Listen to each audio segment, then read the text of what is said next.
Cette hebdo-édition du dimanche 28 novembre 2021. Bien, bonjour à tous et merci d'être sur STV.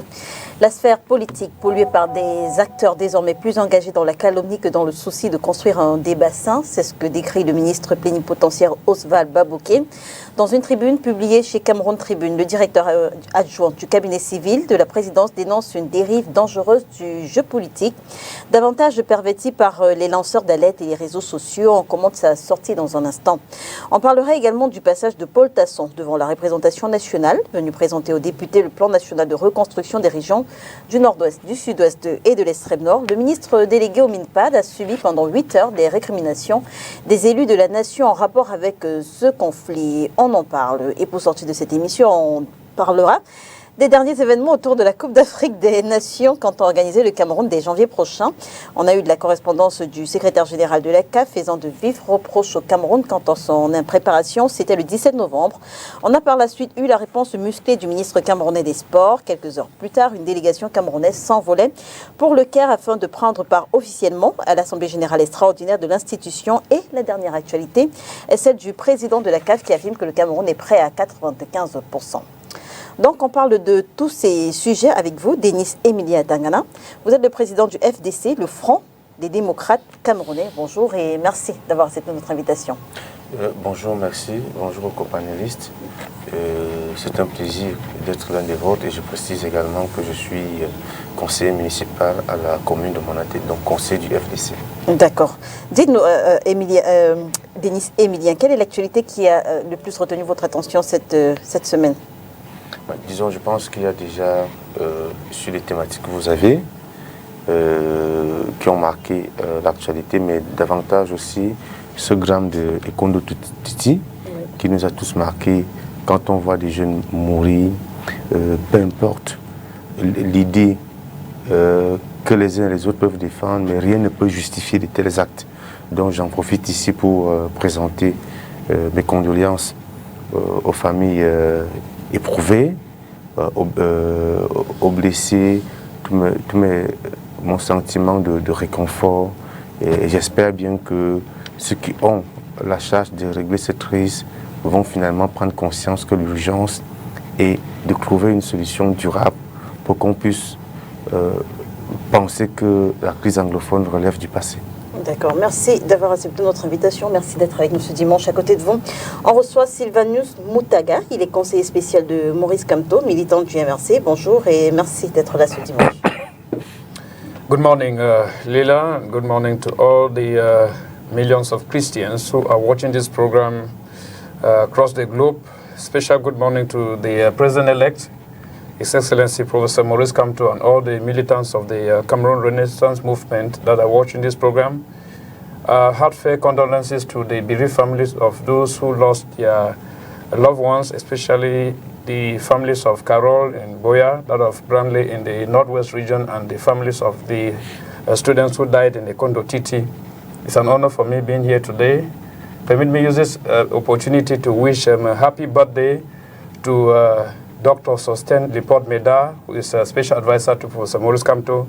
Unfortunately, he's celebrating his birthday the same day, that's just a day after the burial of his twin sister, who died some 2 weeks ago. It's regrettable, but then that will not stop us from wishing him a happy birthday. Alors, j'aimerais avec vous qu'on analyse l'interdiction de la conférence de presse sur le code électoral par le sous-préfet de Yaoundé 3e. 2 motifs sont brandis par l'administrateur civil, ingérence dans les compétences législatives et tenue en cours de la session parlementaire. Léla, c'est toujours dans la logique de l'arrogance du régime en place. Je pense que la loi de 1990, je pense que c'est l'article 9 ou 3, ne donne pas cette, je peux dire, lassitude ou liberté aux administrateurs civils d'interdire le regroupement dans un lieu, dans la rue, comme la conférence de presse qui devait se tenir à l'hôtel Hilton. Et d'autant que la conférence de presse a été annoncée, déclarée depuis le 4 novembre 2021. Le préfet avait au moins 2 semaines d'étudier la possibilité de cette conférence de presse de tenue parce qu'il connaissait que le même jour, il va avoir la session ordinaire de l'Assemblée nationale, mais cela n'a pas été fait. Et si vous arrivez, on va vous dire d'ailleurs que les 7 partis qui devraient faire la conférence de presse sur l'importance d'un code électoral consensuel ne représente rien dans ce pays.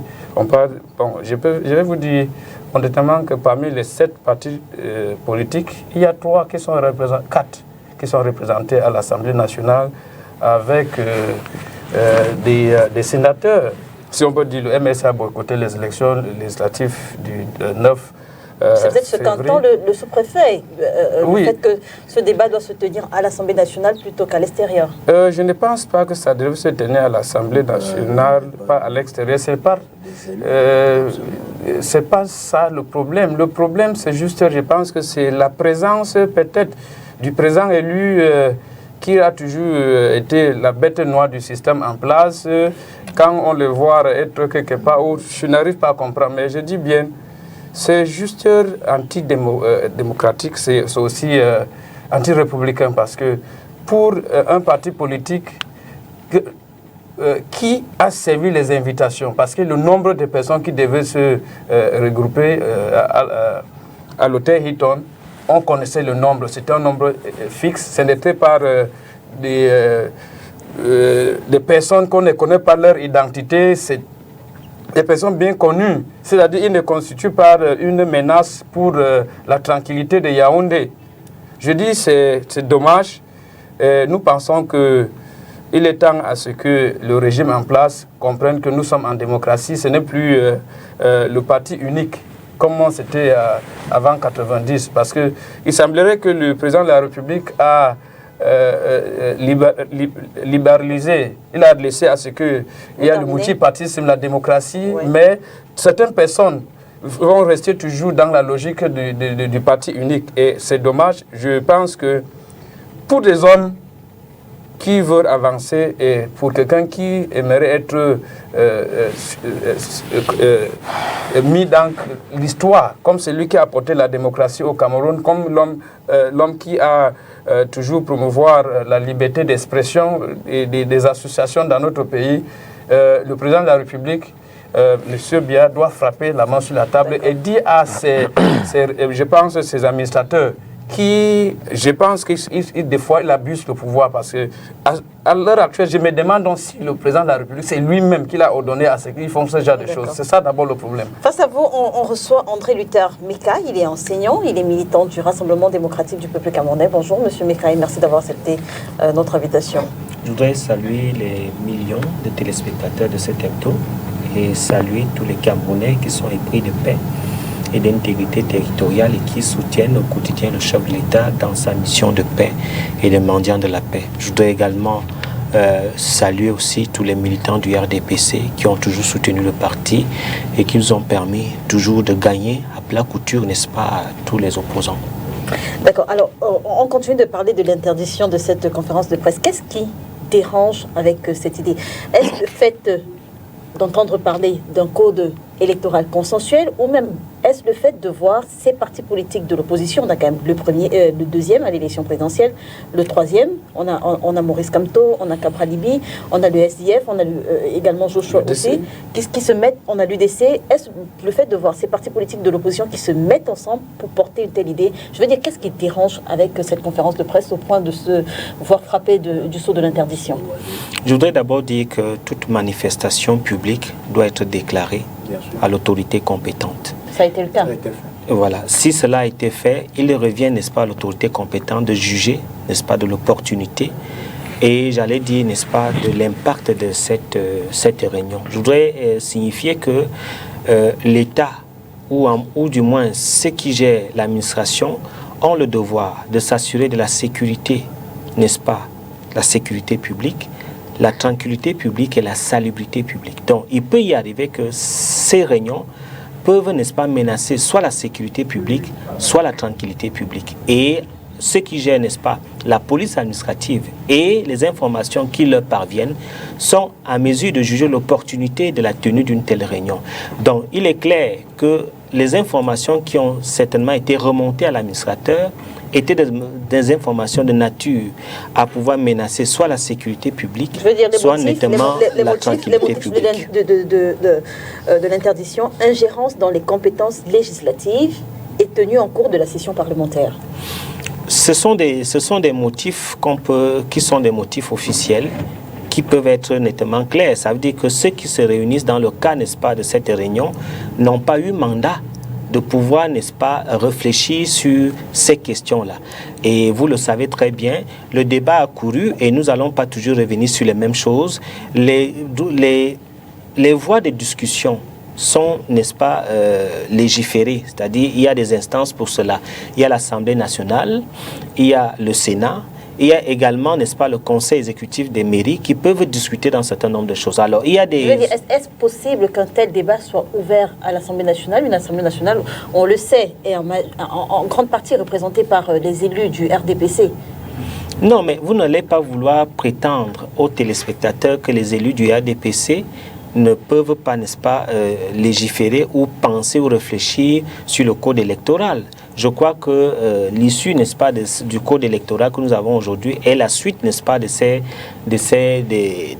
élus et la concertation, n'est-ce pas, avec les partis politiques. Ce que les partis politiques ne veulent pas dire, c'est que chaque fois que chaque fois qu'on veut réviser le code électoral, il y a des consultations qui se font au MINAT, il y a des consultations que les gouverneurs des régions font avec les partis politiques pour trouver un cadre consensuel par rapport, n'est-ce pas, à ces textes-là. Aujourd'hui, je crois qu'il y a un véritable problème avec ces partis politiques qui se sont donné mandat dans la rue de faire, n'est-ce pas, des textes et de pouvoir imposer cela à l'Assemblée nationale. Et c'est pour ça que je vais un peu tenser le militant du MRC pour dire qu'ils ont boycotté les élections, alors qu'ils avaient l'opportunité de pouvoir participer à l'Assemblée nationale et de donner des propositions par rapport aux révisions de Tout à l'heure, il a mentionné le fait que au rang de ces 7 partis politiques de l'opposition, on en avait quand même qui étaient représentés à l'Assemblée nationale. Bien sûr. Bien, tout à fait. SDF, on a l'UDC. Je suis tout à fait d'accord. Et c'est à leur honneur de pouvoir porter ces débats à l'Assemblée nationale, de convaincre les présidents des présidents de conférences, des présidents pour qu'on inscrive cela à l'ordre du jour de l'Assemblée nationale et que cela soit discuté à l'Assemblée nationale. Dans tous les cas, faire ce qui n'est pas demandé, c'est perdre son temps. Si cela n'est pas discuté à l'Assemblée nationale, c'est une navigation à vue. Et je crois que... Donc le sous-préfet voulait les aider en leur permettant de gagner du temps. C'est tout à leur avantage de pouvoir faire un lobbying. Je dis le lobbying pour le MRC qui n'est représenté nulle part, de faire un lobbying auprès des partis qui sont représentés à l'Assemblée nationale afin que ce sujet-là soit inséré, n'est-ce pas, à l'ordre du jour, n'est-ce pas, des discussions de l'Assemblée nationale. Donc, je crois que c'est une navigation à vue et que peut-être pour meubler l'actualité politique, il voudrait peut-être exister, mais il est important aujourd'hui de savoir que si on veut travailler dans les règles de l'art, si on veut proposer des lois, si on veut réfléchir sur les textes, il faudrait que cela se fasse dans un cadre légal. Et ce cadre-là, c'est l'Assemblée nationale ou le Sénat. André Luther-Meka d'être avec nous.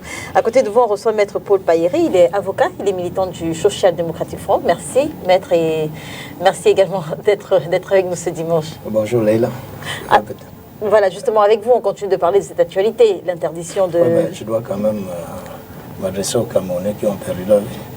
Mes condoléances déjà à tous ceux qui ont perdu leur vie dans la salle du nord-ouest, du sud-ouest. Et aussi, je salue tous mes camarades, tous les camarades et sympathisants du SDF, particulièrement ceux de Douala 5e. Je salue tous les panélistes, je salue vos téléspectateurs. D'accord. Alors, sur votre analyse de l'interdition de cette conférence de presse qu'entendaient tenir 7 partis politiques de l'opposition pour un code électoral consensuel. Oui, là, c'est une aberration pour le Cameroun. Parce que sur le développement, le co-panéliste du MRC a parlé tout à l'heure. On ne fait pas cette réunion parce que Maurice Kamto, mais c'est une coalition des partis de l'opposition qui se retrouvent. Je n'aimerais pas me mettre à faire l'exégèse, disons, élever certains comme si on le faisait à partir d'un certain leader. Même le grand SDF a permis que cela soit fait au niveau du siège de l'UDC. On n'est pas là pour se mesurer, se peser et se sous-peser. Il est question, un groupe d'opposants a décidé de pouvoir faire quelque chose. C'est réuni, qu'ils soient tous à l'Assemblée ou non, il est question que c'est un groupe qui s'est réuni et un groupe qui travaille très sereinement et très fortement d'ailleurs. Et comme je dis, c'est une aberration. Le Cameroun, c'est un pays de surprise. Il y a toujours les gens qui sont plus royalistes que le roi. Je crois le sous-préfet, même quand il se permet d'interdire cette conférence de presse, s'il posait peut-être la question au président de la République, le président de la République n'aurait pas répondu dans le même sens que lui. C'est toujours ce que nous vivons avec nos administrateurs civils au niveau des sous-préfectures. Les conditions permettant de tenir ce genre de conférence de presse étaient carrément largement réunies. On ne sait pas pourquoi le sous-préfet va mettre la police et tout consort pour empêcher les gens d'aller à Wellington pour essayer de faire une synthèse et présenter, dire ce qu'ils ont fait. Il est question, nous ne sommes pas déjà à la phase de pouvoir débattre de ce texte au niveau de l'Assemblée. D'où vient-il qu'on dise que l'Assemblée est en train de siéger? Les gens ne devraient pas siéger à côté. C'est une aberration. Déjà, si vous constatez, quand déjà le premier jour que ces opposants, parmi lesquels le SDF dont je suis membre, quand ils ont eu cette idée de pouvoir se réunir, ça a fait très mal au RDPC. Je crois que le professeur Famé Dongo a pondu des articles alignés pour combattre cela. D'où vient-il qu'on trouve aujourd'hui que des opposants peuvent se retrouver pour parler du code? Le code qui est sale, le code qu'il faut toiletter. Parce que si vous constatez bien, le directeur de Elecam l'a dit, c'est lui-même qui a dit qu'il fallait que les partis d'opposition fassent des propositions. Ça, c'est ça. Parce que le directeur de Elecam constate que le texte est si sale qu'il faut toiletter. Alors, quand vient le moment où les gens doivent s'aligner, se regrouper pour toiletter, pourquoi ça fait mal au RDPC? On va où avec tout cela? Parce que tous ces gens qui s'agitent, je peux dire c'est de l'agitation. Parce que l'Assemblée générale, l'Assemblée nationale était en train de fonctionner. Ça ne jouait rien de négatif par rapport à tout ce qui se passait. Mon président même aussi, comme il est question un peu partout, il est arrivé un peu tard. Mais il y avait des gens du SDF qui étaient là. Pourquoi empêcher aux gens? On dit que les gens n'ont pas qualité. C'est un groupe qui travaille d'arrache-pied depuis des mois. Ils veulent faire une synthèse. Et ils font dans un milieu pas trop ouvert, ils n'ont pas barricadé une route pour empêcher les gens de circuler. Ils sont dans une salle à Hilton, vous les empêchez de pouvoir faire. C'est là où je dis c'est une aberration. On voudrait évoluer comment dans ce pays? Il faut laisser les gens quand même manifester là où les gens seront... Parce que ceux qui étaient là étaient triés au volet. Ce n'est pas n'importe qui devait accéder là-bas. On sait s'il y a eu des gars, des personnes venant du SDF, c'était compté au bout des doigts. Ceux venant du MRC, compté au bout des doigts. Et ceux venant de l'UDC, compté au bout des doigts. Alors, on ne peut pas aller là-bas parce qu'on va dire qu'il y a des voyous qui sont venus. Il y a la sécurité de Hilton qui est là. Je dis vraiment, c'était un peu de trop. Essayons de comprendre qu'à la longue, on voit mal cette façon de faire au Cameroun. Alors, je voudrais préciser qu'il y a une confusion dans ces propos entre cette réunion et le RDPC. Le RDPC n'a rien à voir avec cette réunion. Je crois le RDPC n'est pas là. C'est le sous-préfet. C'est le sous-préfet, mais le sous-préfet agit au compte. Il faut faire un distinguo entre l'administration compétente. Non, le RDPC marche tout le temps. Le RDPC marche quand donc il veut. Donc c'est important de faire. Non, je sais toujours que... Vous êtes un homme de loi. Tout à fait, je suis un homme de loi. Il faut faire mais je dis, je sais bien ce que je dis. Si c'est le RDPC, si c'est le RDPC parfois n'a même pas besoin d'avoir une autorisation. Quand les gars décident spontanément de pouvoir se manifester, ça se fait. Mais les partis d'opposition, ça ne se fait pas. C'est ça que nous dénonçons. Avec le respect. Permettez d'abord que Denis Emilien puisse dire quelque chose de cette conférence de presse interdite à Yaoundé. Moi, je crois qu'il faut distinguer les choses. La loi de 90, base 054, portant régime des réunions et de manifestations publiques est assez claire. En matière de réunions publiques, il s'agit d'un régime déclaratif. Donc ici, il est simplement question que les initiateurs de la réunion publique déclarent et on leur remet un récépissé de dépôt. Donc on n'a pas besoin de parler ici d'une autorisation. Il s'agit d'une déclaration, c'est-à-dire qu'on informe l'autorité administrative que nous allons faire telle chose et l'esprit de la loi, dans l'esprit de la loi, c'est qu'ils prennent acte. Mais sauf qu'ici, cette loi, elle est très mal appliquée.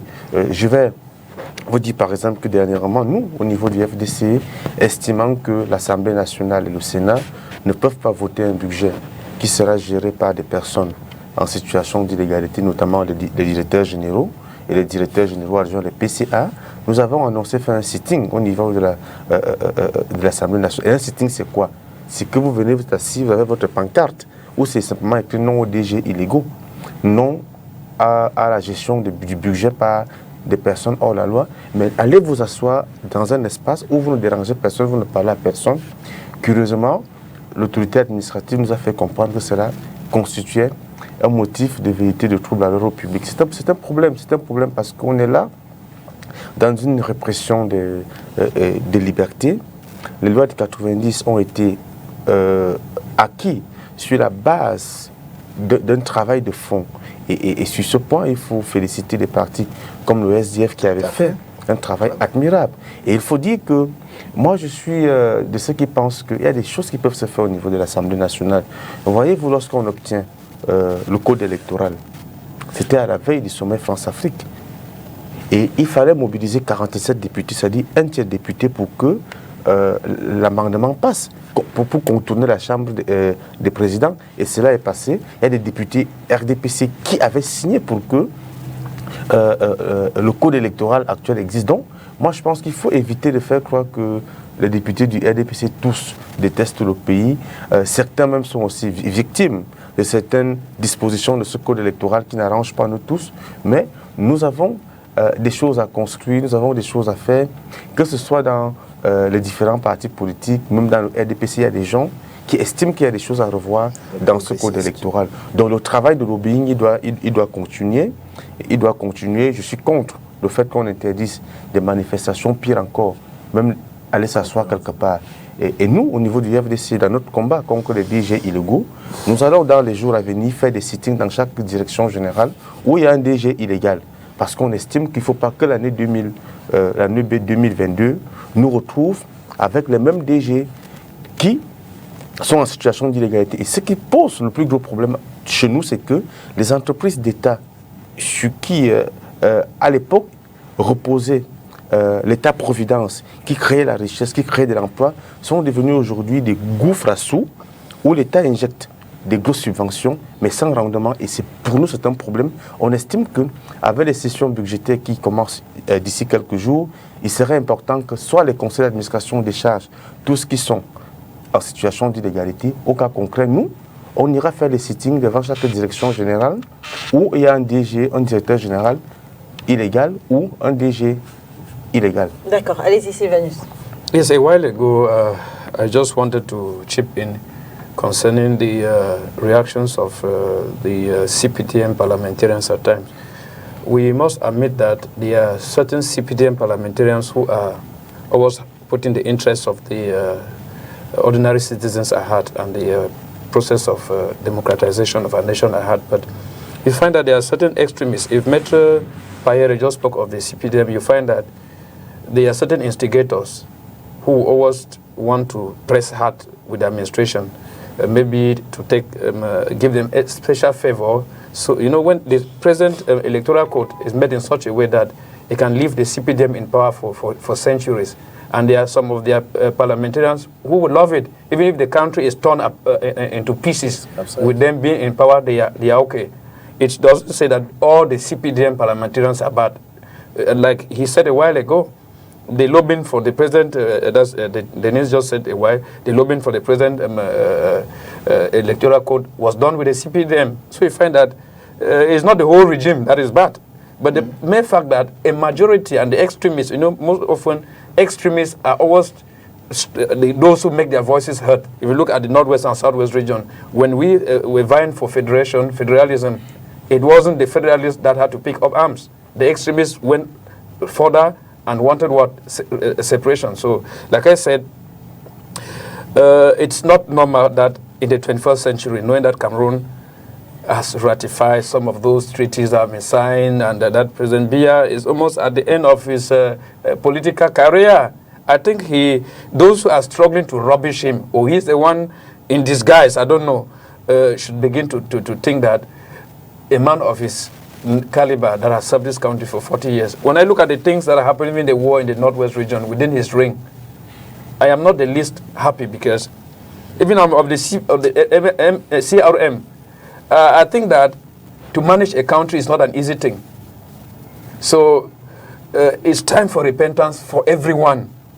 Our country is going through a lot of tensions and all the like that. We don't need to begin to ignite little tensions and all the like. The electoral code is something that even those within the system for the better democracy of our nation, for posterity, should look at it. What should we do to render the democratic process more credible? Moi, j'ai un problème avec cette insistance du débat sur le code électoral. Cette insistance du débat sur le code électoral, en le rejetant vers le public, dessert l'opposition que nous sommes. Ça dit, parler davantage clos, de façon excessive du code électoral, ça décourage les gens à aller s'inscrire sur les listes électorales. Donc nous-mêmes au niveau de l'opposition, nous sommes aussi responsables de nos problèmes, de nos turpitudes, parce que nous n'aidons pas le citoyen lambda à comprendre que c'est important qu'il aille s'inscrire, qu'il récupère sa carte électorale. Moi je veux dire, en 1992, on n'avait pas ce code électoral. Quand on regarde les lois qu'on avait en 92, elles étaient plus suicidaires que le code électoral actuel. Mais ça n'a pas exclu que le SDF fasse un score honorable. Certains estiment que Nigel Fundi avait d'ailleurs gagné. Ça n'a pas exclu qu'en 92. Certaines, ça n'a pas exclu qu'en 92. Monsieur Denis, ça n'a pas exclu. Moi, tout à l'heure, vous m'avez arraché la parole. Je voudrais, Monsieur Denis, ça n'a pas exclu qu'en 92, organisé par le Monsieur Denis, que l'opposition ait une majorité relative à l'Assemblée nationale. Donc moi, cette façon de passionner le débat, de le centraliser sur le code électoral, ça joue vraiment, contre l'opposition. Le travail de lobbying, il faut le faire à l'Assemblée. Je voudrais dire à M. Denis une chose. Je ne voudrais pas sur une chose très sensible comme ce que nous venons de dire, le code électoral, que nous apportons la démagogie. Le simple fait que les 7 partis de l'opposition se sont unis autour d'un consensus sur le code électoral ne veut dire pas que ce parti n'œuvre pas pour que les Camerounais s'inscrivent. Mais nous avons simplement dit, pour le processus démocratique plus outillé, ou je peux dire acceptable, il faut le code code électoral consensuel. Quand vous dites que c'est... Non, le problème, je vous en prie, le problème c'est de dire cette fixation. Non, ça je ne pense pas. Si ça ne vous arrange pas, c'est votre avis. Je ne pense pas que... le fait que les partis de l'opposition... Messieurs, l'un à la fois. Je vous en prie, monsieur Denis. Allez-y. Vraiment respecté, il faut toujours laisser les autres parler. Je dis bien, le fait que les partis de l'opposition se sont unis autour de la table ne veut dire pas que ces partis sont en train de décourager les Camerounais à ne pas s'inscrire. C'est plus une motivation parce que nous, au MSC, on dit à nos militants, vous ne pouvez pas estimer que vous voulez participer à un match de foot sans avoir votre maillot, sans avoir les chaussettes, les chaussures. Il faut avoir les chaussettes, les chaussures. En attendant à ce que je vous en prie, monsieur Denis, ce n'est pas un faux motif, je vous en prie. Ça peut être un faux motif pour vous, peut-être vous êtes un opposant vraiment déguisé pour jouer le jeu du régime. Je dis bien... Non, le problème, je vous en prie. Vous ne parlez aux élections, je vous en prie. C'est notre droit. Monsieur Denis, vous faites un jeu trouble. Vous faites un jeu trouble. Je dis vous faites un jeu trouble qui n'est pas du tout normal. Je dis vous faites un jeu trouble. Monsieur Denis, je dis vous faites un jeu trouble. Si c'est le militantisme, je peux être votre petit frère, mais je suis bien qualifié et je suis un homme qui a tellement d'expérience en politique. Vous savez quand même qu'il a été candidat du MRC. Mais il n'est plus là, Voilà pourquoi il doit avoir cette tendance de combattre le MRC. Je vois là où son amitié. Je reviens à ce que je dis. Non, ce n'est pas ce genre de débat. Je dis bien, si nous parlons du système électoral, le code électoral, et un opposant nous dit ce n'est pas quelque chose qui est nécessaire, c'est plutôt Il n'a pas compris ce que contre-productif. j'ai dit. Je pense. Vous n'avez pas compris. Je n'ai pas compris comment. C'est pour ça que c'est bon d'avoir une bonne culture politique. Non, ce n'est pas une bonne. Jamais un bon culture politique. Voilà pourquoi je vous laisse parler. C'est extrêmement important d'avoir une bonne culture politique. Quand vous ne me laissez pas parler, vous avez une démarche en dents de scie. Vous n'êtes pas allé aux élections pour la crise anglophone. Aujourd'hui, ce qu'il l'électorat, c'est pas aujourd'hui. Voilà, le 28 aujourd'hui, vous êtes en train de mettre le code électoral en avant pour que demain, quand vous allez échouer, vous dites que c'est le code électoral. Quand tu auras été deuxième avec ce code électoral, Cabral Lébi a eu 5 mairies. Le MS continue à parler de hold-up électoral, c'est-à-dire le MS exprime et dit la vérité que le MS a gagné en 2018, mais les élections ont été truquées. C'était à cause du système électoral, le code électoral. En 2018, nous avons demandé le récomptage. Nous avons demandé le récomptage. Merci messieurs. Alors, merci Denis Emilia, merci. Dans une tribune publiée chez Cameroun Tribune, le directeur adjoint du cabinet civil dénonce une dérive dangereuse du jeu politique où on ne débat plus, mais se salit, se détruit à travers les réseaux sociaux et les lanceurs d'alerte. Maître, on repart avec vous. Quel est le regard que vous portez sur cette tribune? Vous l'avez lu, j'imagine. Oui, bon, parce que je croyais qu'on allait aussi réagir par rapport. Les deux ont eu. En quelques secondes. Vraiment, vous êtes le dernier, en quelques secondes. Parce que par rapport à. On revient sur le même sujet. Non, en quelques secondes. J'aimerais là-bas pour une seconde. En quelques secondes, oui. On va tous en Le problème du code électoral, ce n'est pas une affaire des partis à l'Assemblée, c'est tout le Cameroun. Parce que même quand le directeur de l'ECAM lance cela, c'est parce que le code n'est pas. Si aujourd'hui il y a un bon code qui tient à tout le monde, qui va se plaindre? Personne. Aujourd'hui, on est en train de parler, il faut peut-être ramener... Il y a plein de choses. Je vous comprends, président. Quelque part, quand certains Camerounais n'ont plus cette culture, je me rappelle au temps de Aïdjo, la carte électorale était comme l'une des pièces. Oh, c'était le parti unique. Vous vous rappelez? On contrôlait les parents sur cette base. Et le nouveau, les propositions qui vont arriver, je crois que j'ai cru lire quelque part, des propositions qui voudraient déjà qu'un Camerounais soit déjà certains qui doivent voter. De manière, c'est une obligation en quelque sorte. On doit le faire. Parce que tu es citoyen, tu dois élire les citoyens, les dirigeants de la cité. Donc c'est quelque chose qui va arriver. Revenons donc sur autant de choses que c'est des points qu'on doit débattre. Est-ce que ça va apporter plus, changer le code? Bon, par rapport aux déclarations de Oswald Babouke, je crois que ce sont ses propos.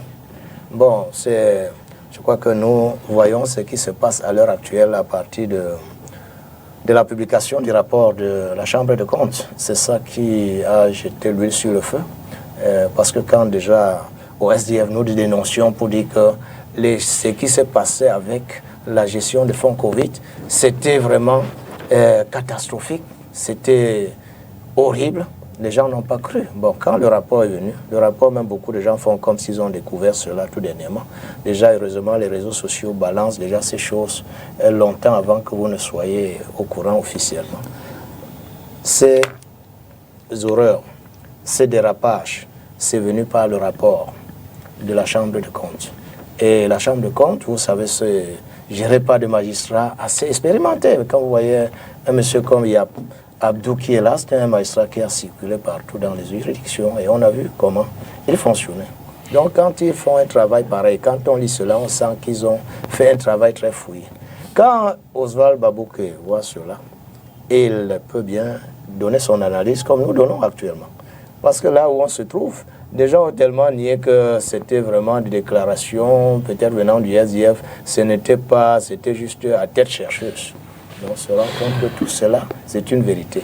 Et actuellement, entre eux, on attend, parce que déjà, je crois, le président de la République lui-même, il a dit clairement, ceux qui ont détourné quoi que ce soit vont rendre gorge. Nous sommes maintenant presque à cette phase de pouvoir rendre gorge. Comment ça va se faire? C'est entre eux, les dirigeants haut placés.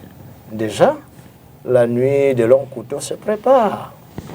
Chacun est prêt à pouvoir faire glisser l'autre en se positionnant.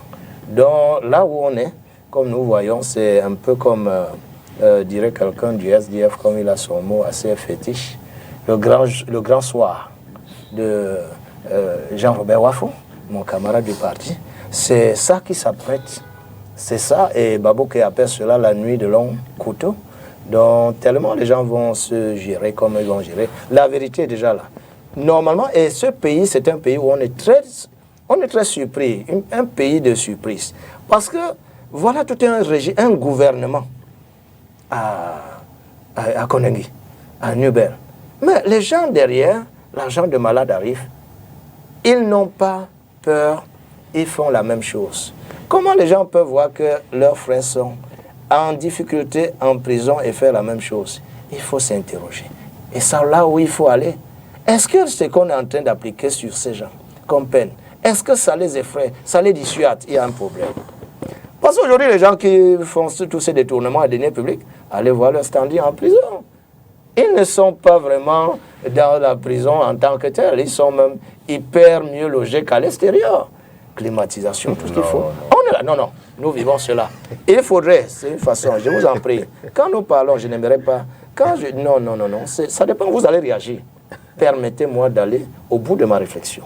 C'est tel que les peines qu'on voit, semblerait-il, sont très légères. C'est pourquoi je finis toujours par dire quelque part, il faut les vraies peines dissuasives. Peut-être il faudrait repasser à la fusillade sur la place publique pour certains délinquants nationaux, délinquants publics. Parce que si quelqu'un sent bien qu'il détournera ici 1 milliard et sera fusillé demain sur la place publique, je crois que beaucoup vont apprendre à pouvoir se passer de cela, et parce que voyant qu'on ne va pas vivre le confort qu'on est là. C'est vrai que vous n'avez pas la liberté, mais allez voir. On a fait parfois des contrôles en prison, on a vu ce qui était comme les millions, et tout qu'on sort. Vous ne vivez pas comme les autres grabataires, mais vous êtes... Ça veut dire que ça ne vous effraie pas, il faut voir un peu la façon de punir. Alors, Sylvanus Moutaga, comment est-ce que vous analysez dans le fond ce qui est dit dans cette tribune? Honnêtement, je suis pas surpris du fait que on pouvait arriver à certains moments pour porter des jugements subjectifs sur les lanceurs d'alerte. Mais je suis de même vu que tout ce qui se dit et est dit dans les réseaux sociaux doit être bien vérifié. Et si nous regardons, nous prenons l'exemple des lanceurs d'alerte à ce qui concerne le glissement de la CAN 2019, nous allons aussi donner une marque de reconnaissance à ces lanceurs d'alerte parce qu'à ce moment, ils font de bon travail parce que c'est à travers eux-mêmes qu'on arrive à comprendre certaines dérives qui minent le système public même de notre pays.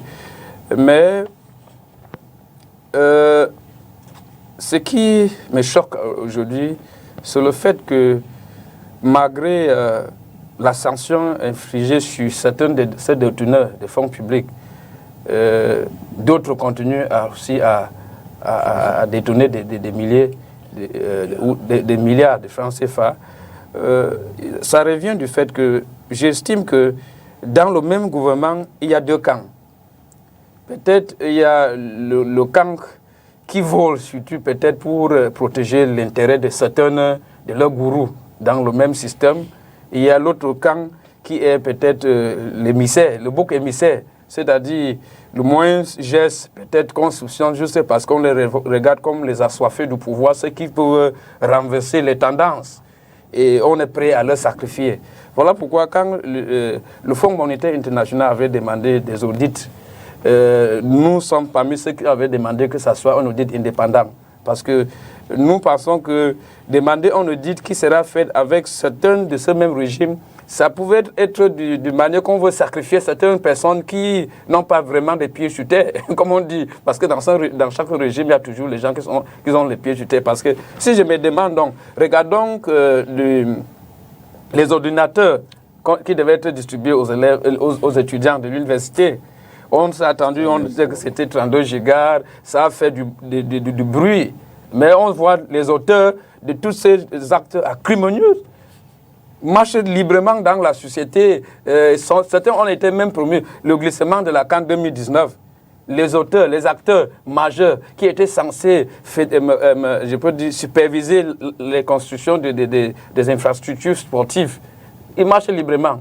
La CAN a glissé, on revient encore sur certaines choses. C'est-à-dire, honnêtement, pour nous, au MRC, nous pensons que nous ne pouvons pas être parmi le lynchage populaire ou peut-être parmi ceux qui peuvent sacrifier les autres Camerounais innocemment juste parce que ces Camerounais sont ceux qui aspirent aux grandes responsabilités à la tête de la nation. Et nous voulons que s'il y a un jugement qui doit être fait, ça doit être un jugement, je pense, transparent et qui s'est fait selon les normes étatiques établies par la loi. Alors, André Luther-Meka, analysons les propos d'Oswald Baboké.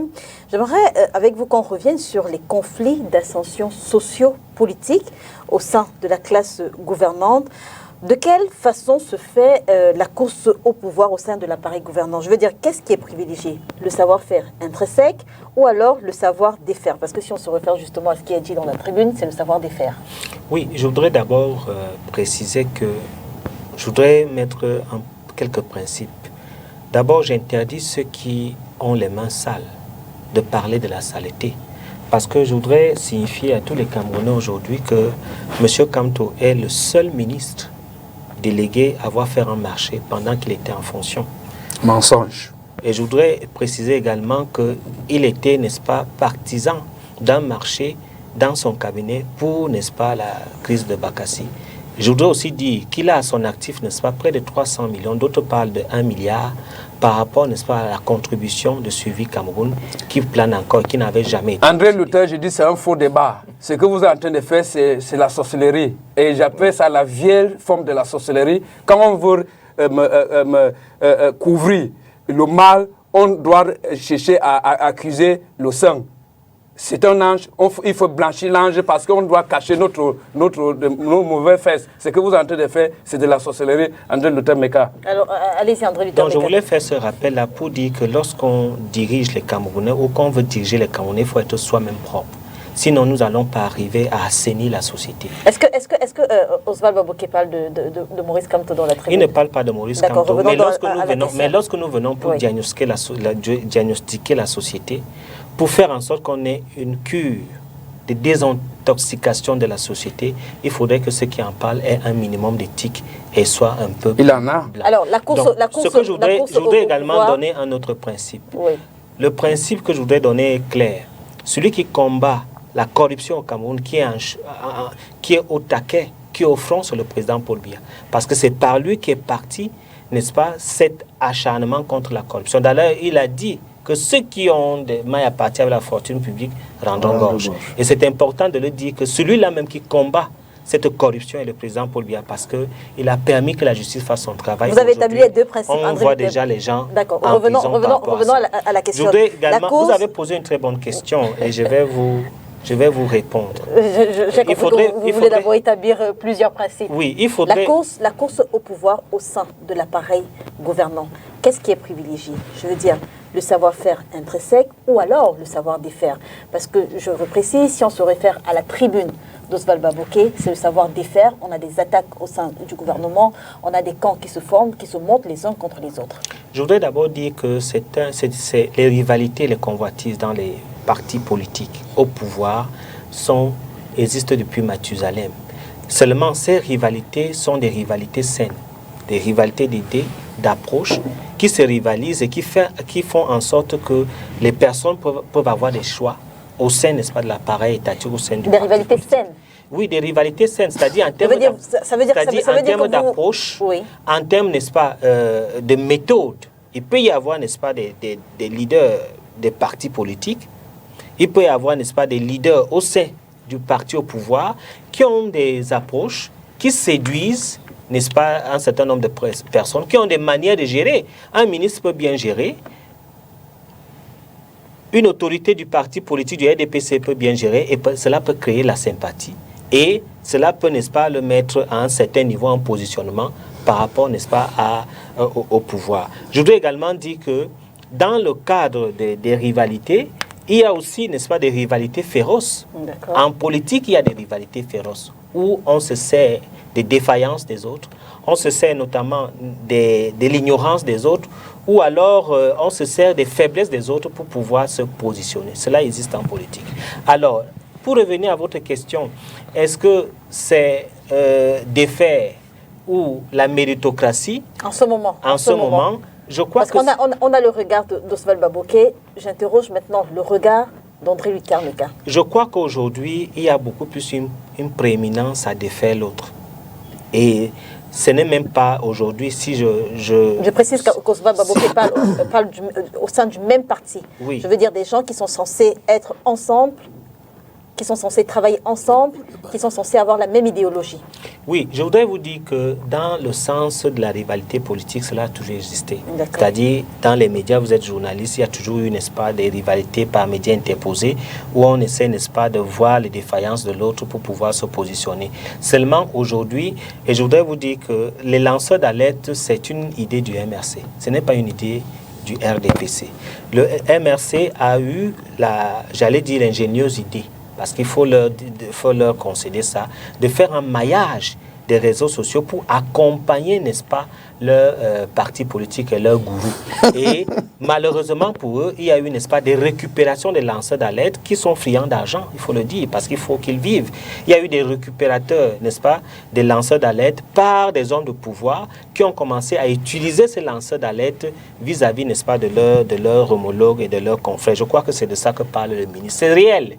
C'est réel. Et d'ailleurs, dans une guerre opposée à un lanceur d'alerte, j'avais menacé le ton ferme de dévoiler, n'est-ce pas, tous ceux qui financent ce lanceur d'alerte-là et tous ceux qui sont derrière lui. Donc, il y a effectivement cette bataille-là qui existe dans notre parti, de pouvoir défaire les autres, de pouvoir honner les autres, de pouvoir amener les autres à la potence.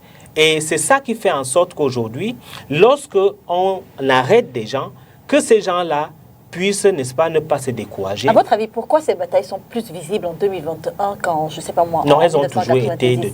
Ces batailles ont toujours existé. Elles ont toujours été aussi féroces? Oui, toujours. Ont toujours existé. Seulement que nous ne faisons pas comme les autres. Donc ce que vous dites, c'est que ça n'a rien à voir avec une quelconque fin de règne. Non, pas du tout. Pas du tout. Ces batailles ont toujours existé dans tous les partis politiques d'ailleurs, hein. Dans tous les partis politiques, il y a des batailles. Si j'ouvre le dossier du MSC, les batailles qu'il y a dans le MSC, si j'ouvre le dossier des batailles qu'il y a le SDF, vous allez être étonné. Donc, ces batailles ont toujours existé, mais elles deviennent de plus en plus féroces parce qu'effectivement, il y a une sorte de précarité sociale. Il y a une sorte de précarité, le contexte s'y prête. Parce qu'il faut le dire. Vous parlez de précarité sociale, on parle quand même des personnes qui gouvernent en haut lieu. Vous parlez de précarité sociale. Non, quand je parle de précarité sociale, ce n'est pas la fin. Hein. C'est pour vous dire que le contexte sociétal s'y prête. Parce qu'il y a d'abord les perviers qui rôdent. Il y a également les Camerounais qui sont exigeants, qui mettent des documents officiels, notamment dans les réseaux sociaux, ce qui fait qu'à un certain moment, il y a une sorte d'instabilité. Et dans l'instabilité, les gens se défendent pour pouvoir s'y maintenir. Donc je crois que c'est là la situation. Mais ce que je peux dire en ce qui concerne les lanceurs d'alerte, c'est de dire aux Camerounais que ces gens ne travaillent pas pour les Camerounais. Ils travaillent pour leur propre intérêt. Parce que lorsque quelqu'un prend de l'argent pour décrier l'autre, pour humilier l'autre, pour persécuter l'autre, ce n'est pas dans le cadre, n'est-ce pas, de vouloir aider les Camerounais. Et pour la plupart, aujourd'hui, sont des commerçants.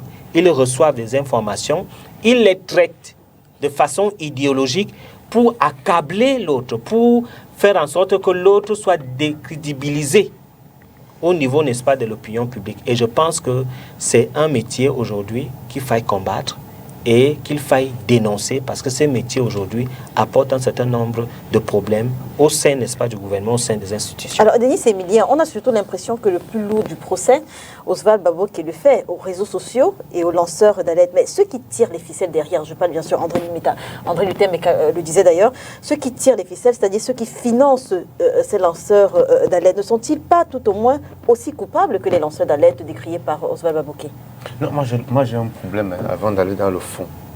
J'ai un problème. Vous avez beaucoup de problèmes cet après-midi, Denis Emilien. J'ai un souci avec l'auteur de la tribune.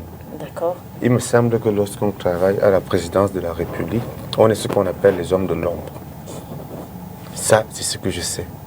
Et le fonctionnement du Cameroun commence de plus en plus à m'inquiéter. Quand on est directeur adjoint du cabinet civil, on ne fait pas des tribunes. Quand on est directeur du cabinet civil, on ne fait pas des tribunes. Ça, c'est comme ça qu'une république normale fonctionne.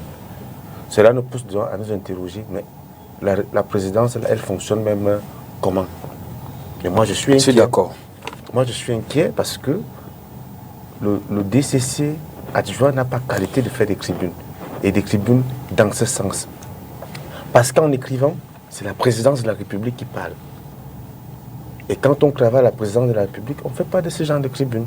Donc, je crois qu'il faut déjà dire aux Camerounais comment est-ce qu'une République fonctionne. Et on n'invente rien sous le soleil. Quand on travaille à la présidence de la République, on ne cherche pas à se construire une personnalité. La seule personnalité qui existe, c'est le président de la République. C'est pour lui qu'on travaille. C'est pour lui qu'on doit tout donner. Mais lorsque je vois des gens qui veulent se construire, je me pose la question, est-ce qu'ils voudraient être candidats à l'élection présidentielle pour montrer qu'ils ont des idées, qu'ils ont des considérations morales qui sont très intéressantes? Moi, vraiment, ça me préoccupe. Ça me préoccupe que le nom du directeur adjoint du cabinet civil fasse l'objet d'un tel affichage. C'est comme si on était déjà en train de préparer une élection et qu'il sera probablement candidat. Maintenant, dans le fond de ce qui est dit, j'aurais bien voulu ne pas m'attarder dessus. Vous savez que nous, au niveau du FDC, nous avons fait attaquer les DG au Conseil constitutionnel et on nous a dit là-bas qu'on ne pouvait pas parler. Donc on nous a bouté en touche pour défaut de qualité et on n'a pas ouvert le débat dans le fond. Donc généralement, quand la forme est fauchée, parfois ce n'est pas très important d'ancrer dans le fond. Et dans ce fond, je pense effectivement que les lanceurs d'alerte, il y a un travail qui est fait, mais il y a aussi beaucoup de dérapages qu'on essaie de voir. Vous allez vous rendre compte que vous pouvez publier tout ce qui est bien, vous pouvez faire une critique, vous pouvez faire des choses, mais ces lanceurs d'alerte ne parleront jamais de vos activités. Mais il suffit simplement que ils soufflent juste un peu, on gonfle ces activités. Donc, au niveau des lanceurs d'alerte, il y a, je crois, il y a un travail qui est fait pour construire les autres et détruire les autres. Et nous autres, on est victimes de cela. C'est-à-dire, peu importe ce qu'on peut faire de bien, il y a des efforts qui sont faits pour étouffer. Parce qu'on veut seulement que tel existe. Moi, je ne suis pas assez courageux comme Luther Maka qui prononce beaucoup le nom. Moi, je dis simplement que il y a, au niveau des lanceurs d'alerte, un travail de fond qui est fait pour détruire certains et pour élever peut-être une seule personne, pour faire croire que non, il n'y a que peut-être cette personne ou bien... Mais il faut dire que c'est Kamto. Non, moi je ne connais pas. Moi je ne sais. Moi, il faut que c'est Kamto. C'est lui qui est venu avec tous ces trucs-là. Vous êtes du RDPC, donc moi je vous suggère de prescrire une enquête, comme vous avez l'habitude de prescrire. Je n'attendais pas un avis contraire de l'État aujourd'hui. En espérant que l'enquête aboutira avec des résultats, parce que vous avez l'habitude des enquêtes. Donc pour moi, je pense que c'est pas bien. C'est pas bien. C'est pas bien utiliser Facebook. C'est pas bien que les hommes qui sont censés être des hommes de l'ombre se découvrent être autre chose. Monsieur Sylvanus, continuons de parler justement des lanceurs d'alerte et de la tribune d'Oswald Baboké pour dire que c'est un visage hideux qu'il dépeint pour parler des lanceurs d'alerte. Est-ce que ces derniers, est-ce qu'ils ne se résument qu'à cette caricature-là aujourd'hui au Cameroun, les lanceurs d'alerte? Quel est l'impact qu'ils ont sur la vie politique au Cameroun? In one way or the other, tend to agree with Dennis in his analysis that sometimes we have the impression that the lanced alert, at times, they choose to promote the activities of certain persons, maybe because of their affinity. Le MRC en a-t-il été victime ou alors il en a profité? Ils ont bénéficié énormément. The CRM has suffered most often from the lanced alert because especially those that are paid sometimes to tarnish the image of Professor Kamto, and we used to suspect the regime in place. You can imagine the management of the funds of the Survivor Initiative that we manage. You find militants of the Cameroon Renaissance movement that were arrested in Yaoundé, even in the market that they were distributing the face masks and the gels, hand sanitizers to people in the market in Yaoundé. We didn't get this lanced alert. any of them denounce it because it was a global pandemic, and if the CRM was fighting, it would have expected them. So we thought that maybe the regime in place paid them not to say anything concerning that. So like it is said, we are victim of it, because if you look at even with the boycott of the CRM in 2020, when we boycotted the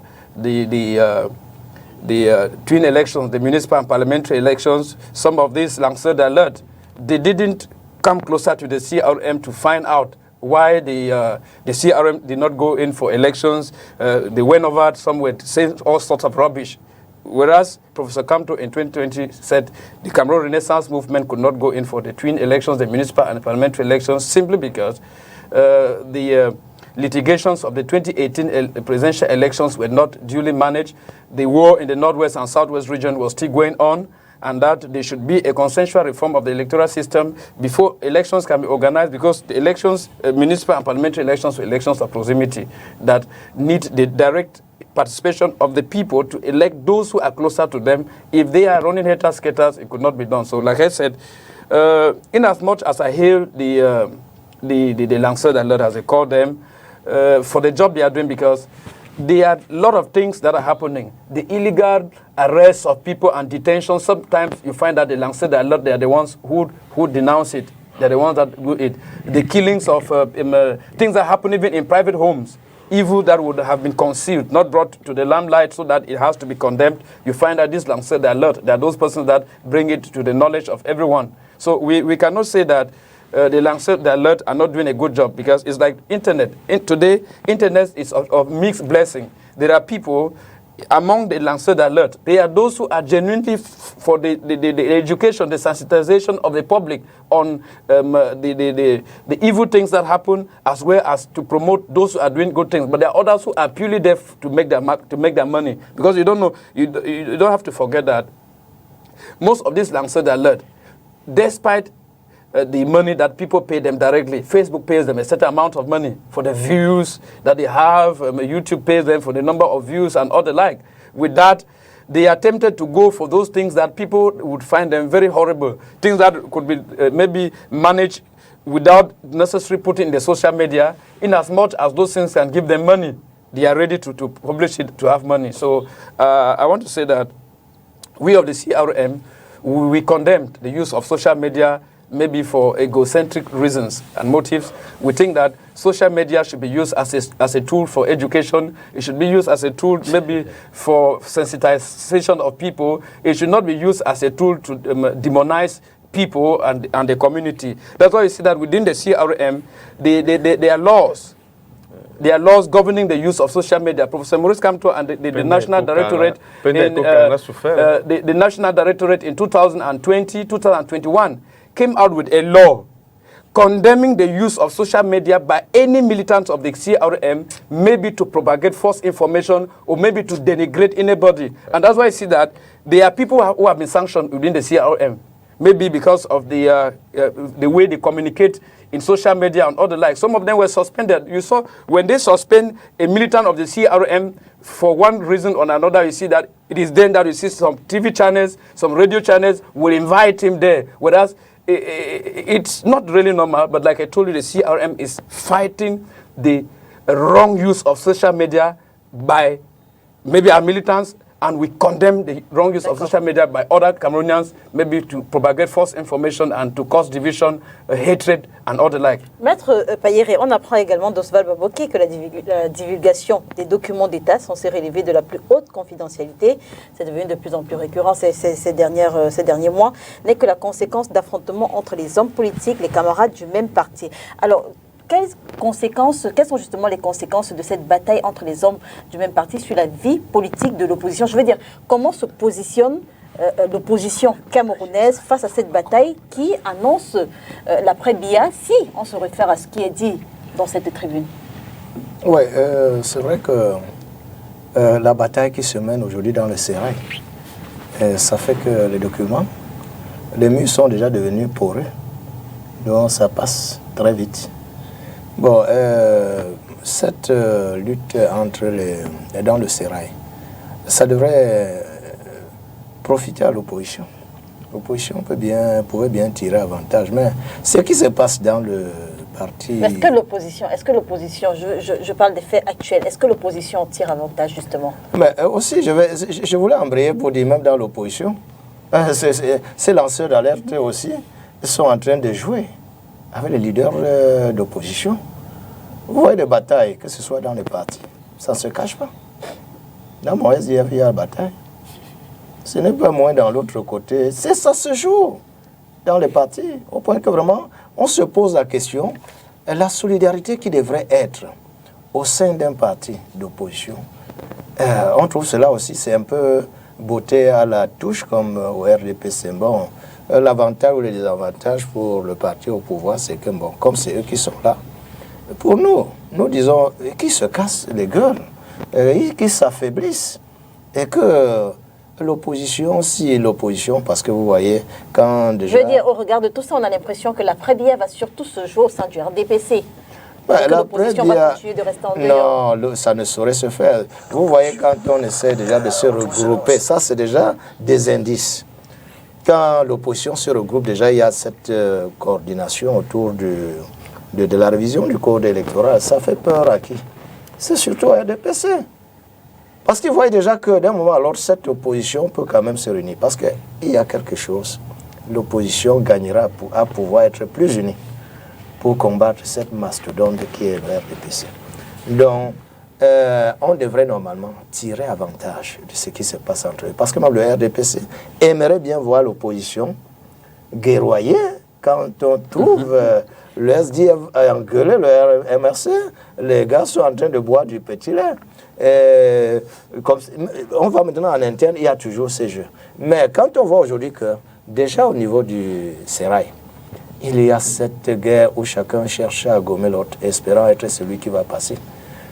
Ils sont en train de s'affaiblir. Je crois que l'opposition devrait beaucoup réfléchir, être plus serein et s'unir pour que le moment venu, qu'ils abattent le gibier de manière très facile. Ça, c'est ce que nous devrions, nous, du côté de l'opposition, essayer de prêcher, la solidarité et le regroupement. Au regard des faits actuels, Denis Emilien, comment se prépare l'après-bière? Au sein du céréal ou alors en dehors de l'opposition? Je veux dire, où est-ce que l'après-bière va se jouer? Écoutez, l'après-bière va se jouer dans les urnes. Est censé se jouer dans les urnes. Nous sommes un parti républicain et nous pensons que le prochain président de la République du Cameroun doit provenir des urnes. Et en tant que parti qui... Peu importe si c'est dans la classe qui gouverne déjà actuellement ou bien s'il vient de l'opposition. C'est au peuple camerounais le peuple camerounais est souverain. C'est au peuple camerounais de prendre position, de décider. C'est justement pour ça que nous, notre message, en tant que stratège qui faisons la politique depuis des années, on estime qu'il y a des messages qui sont contre-productifs lorsqu'on en fait une fixation. Par exemple, lorsque je disais que parler trop du code électoral, c'est de demander aux gens, d'une autre manière, de ne pas aller s'inscrire. Parce qu'ils estiment que non, tout est déjà gagné d'avance, le code ne rassure pas du tout.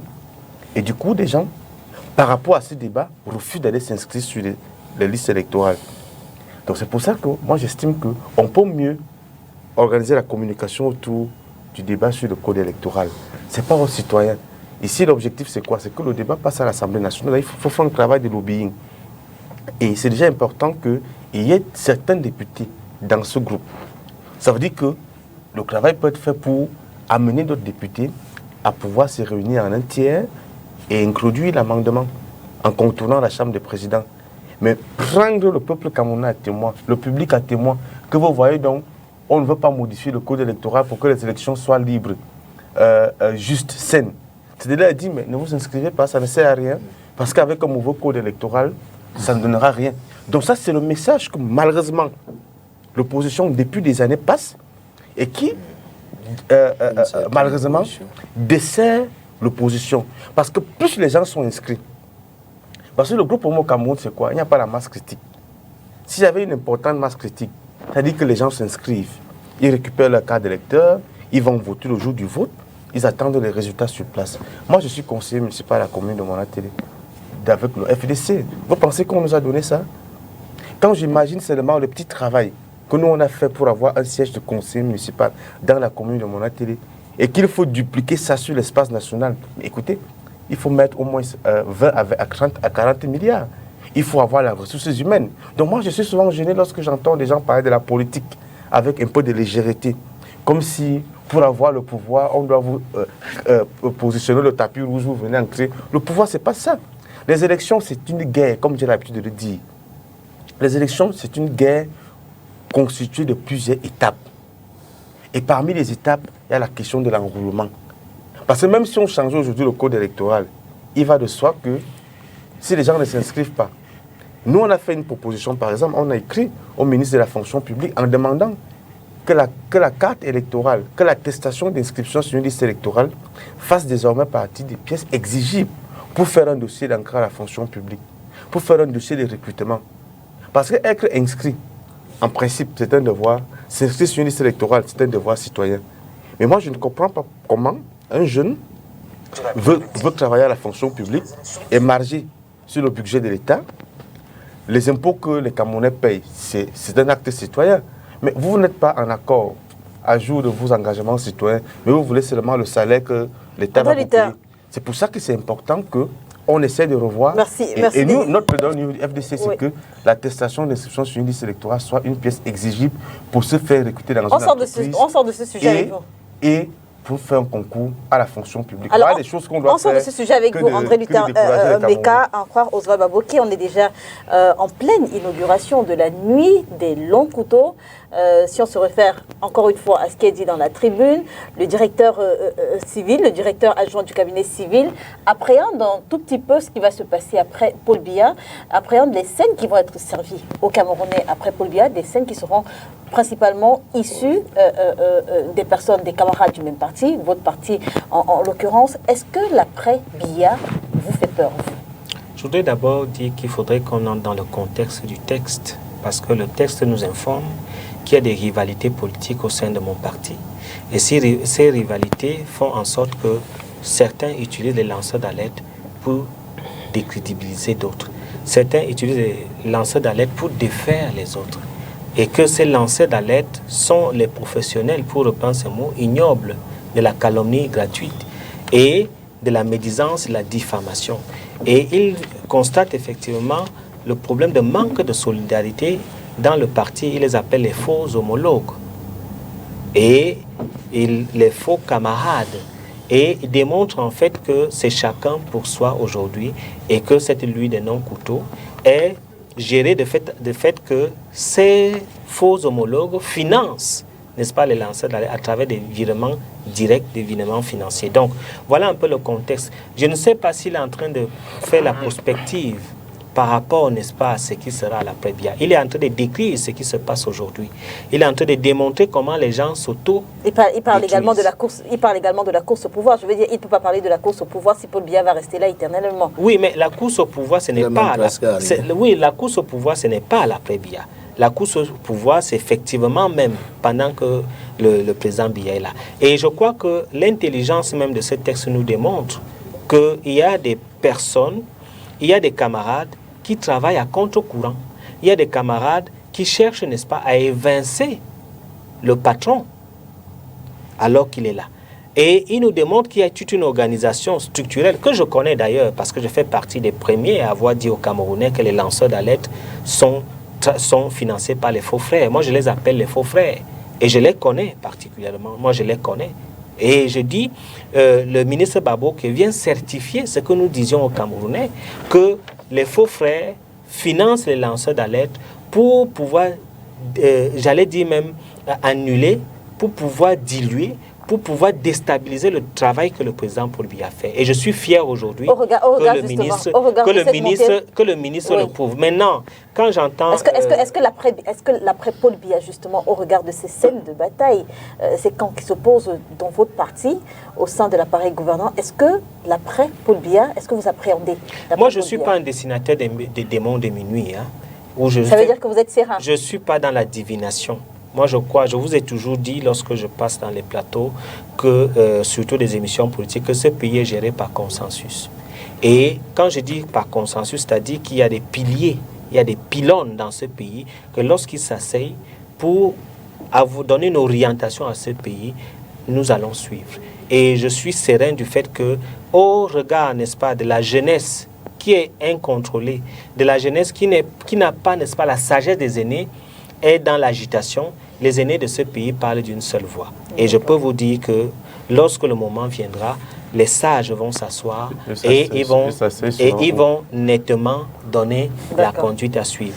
Et je voudrais également dire que, je voudrais rassurer les Camerounais que les discours de sinistrose, de catastrophisme, d'hécatombe ou d'Armageddon ne sont pas les discours qui doivent servir notre pays. Parce que si demain ça se gâte, si demain il y a la guerre, ce ne serait pas bien pour tout le monde parce que nous aurons beaucoup à perdre. Parce que nous avons fait des investissements en termes de... Nous avons envoyé les enfants à l'école, nous avons des projets, il y en a qui sont en construction, il y en a qui veulent créer des entreprises. Ces projecteurs vraiment de guerre et d'un Cameroun en flammes, d'un Cameroun qui va brûler, ne sont pas des signaux qu'il faille donner aux Camerounais. Je préfère conclure en disant que l'après-Biya que vous imaginez n'est pas... En tout cas, vous avez dit que vous êtes serein. N'est pas encore là. D'accord. Et d'ailleurs, je vous signale qu'à Mona Télé, on a lancé la candidature du président Paul Biya en 2025.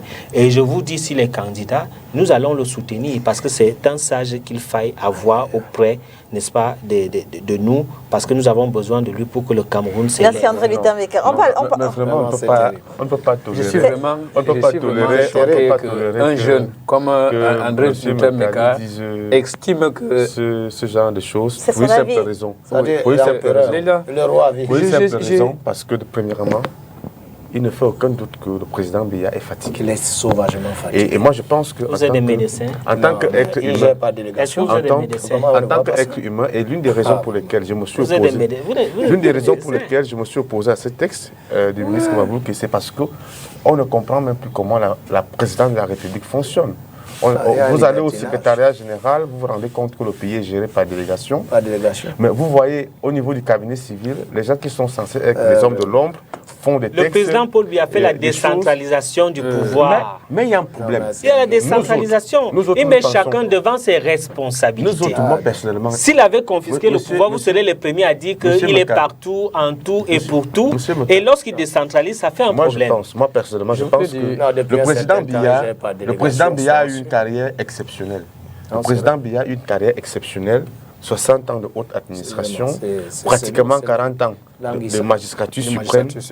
Vraiment, c'est un être humain. En tant qu'être humain, il mérite de se reposer. Mais c'est à vous de lui dire de se reposer. Est-ce que c'est à vous de lui dire de se reposer? Les réflexions que moi je vous conseille. Il n'y a pas de repos en politique. Les réflexions que je vous conseille d'avoir, c'est de penser à la création d'une fondation Paul Biya pour pérenniser sa pensée. Merci Bilia.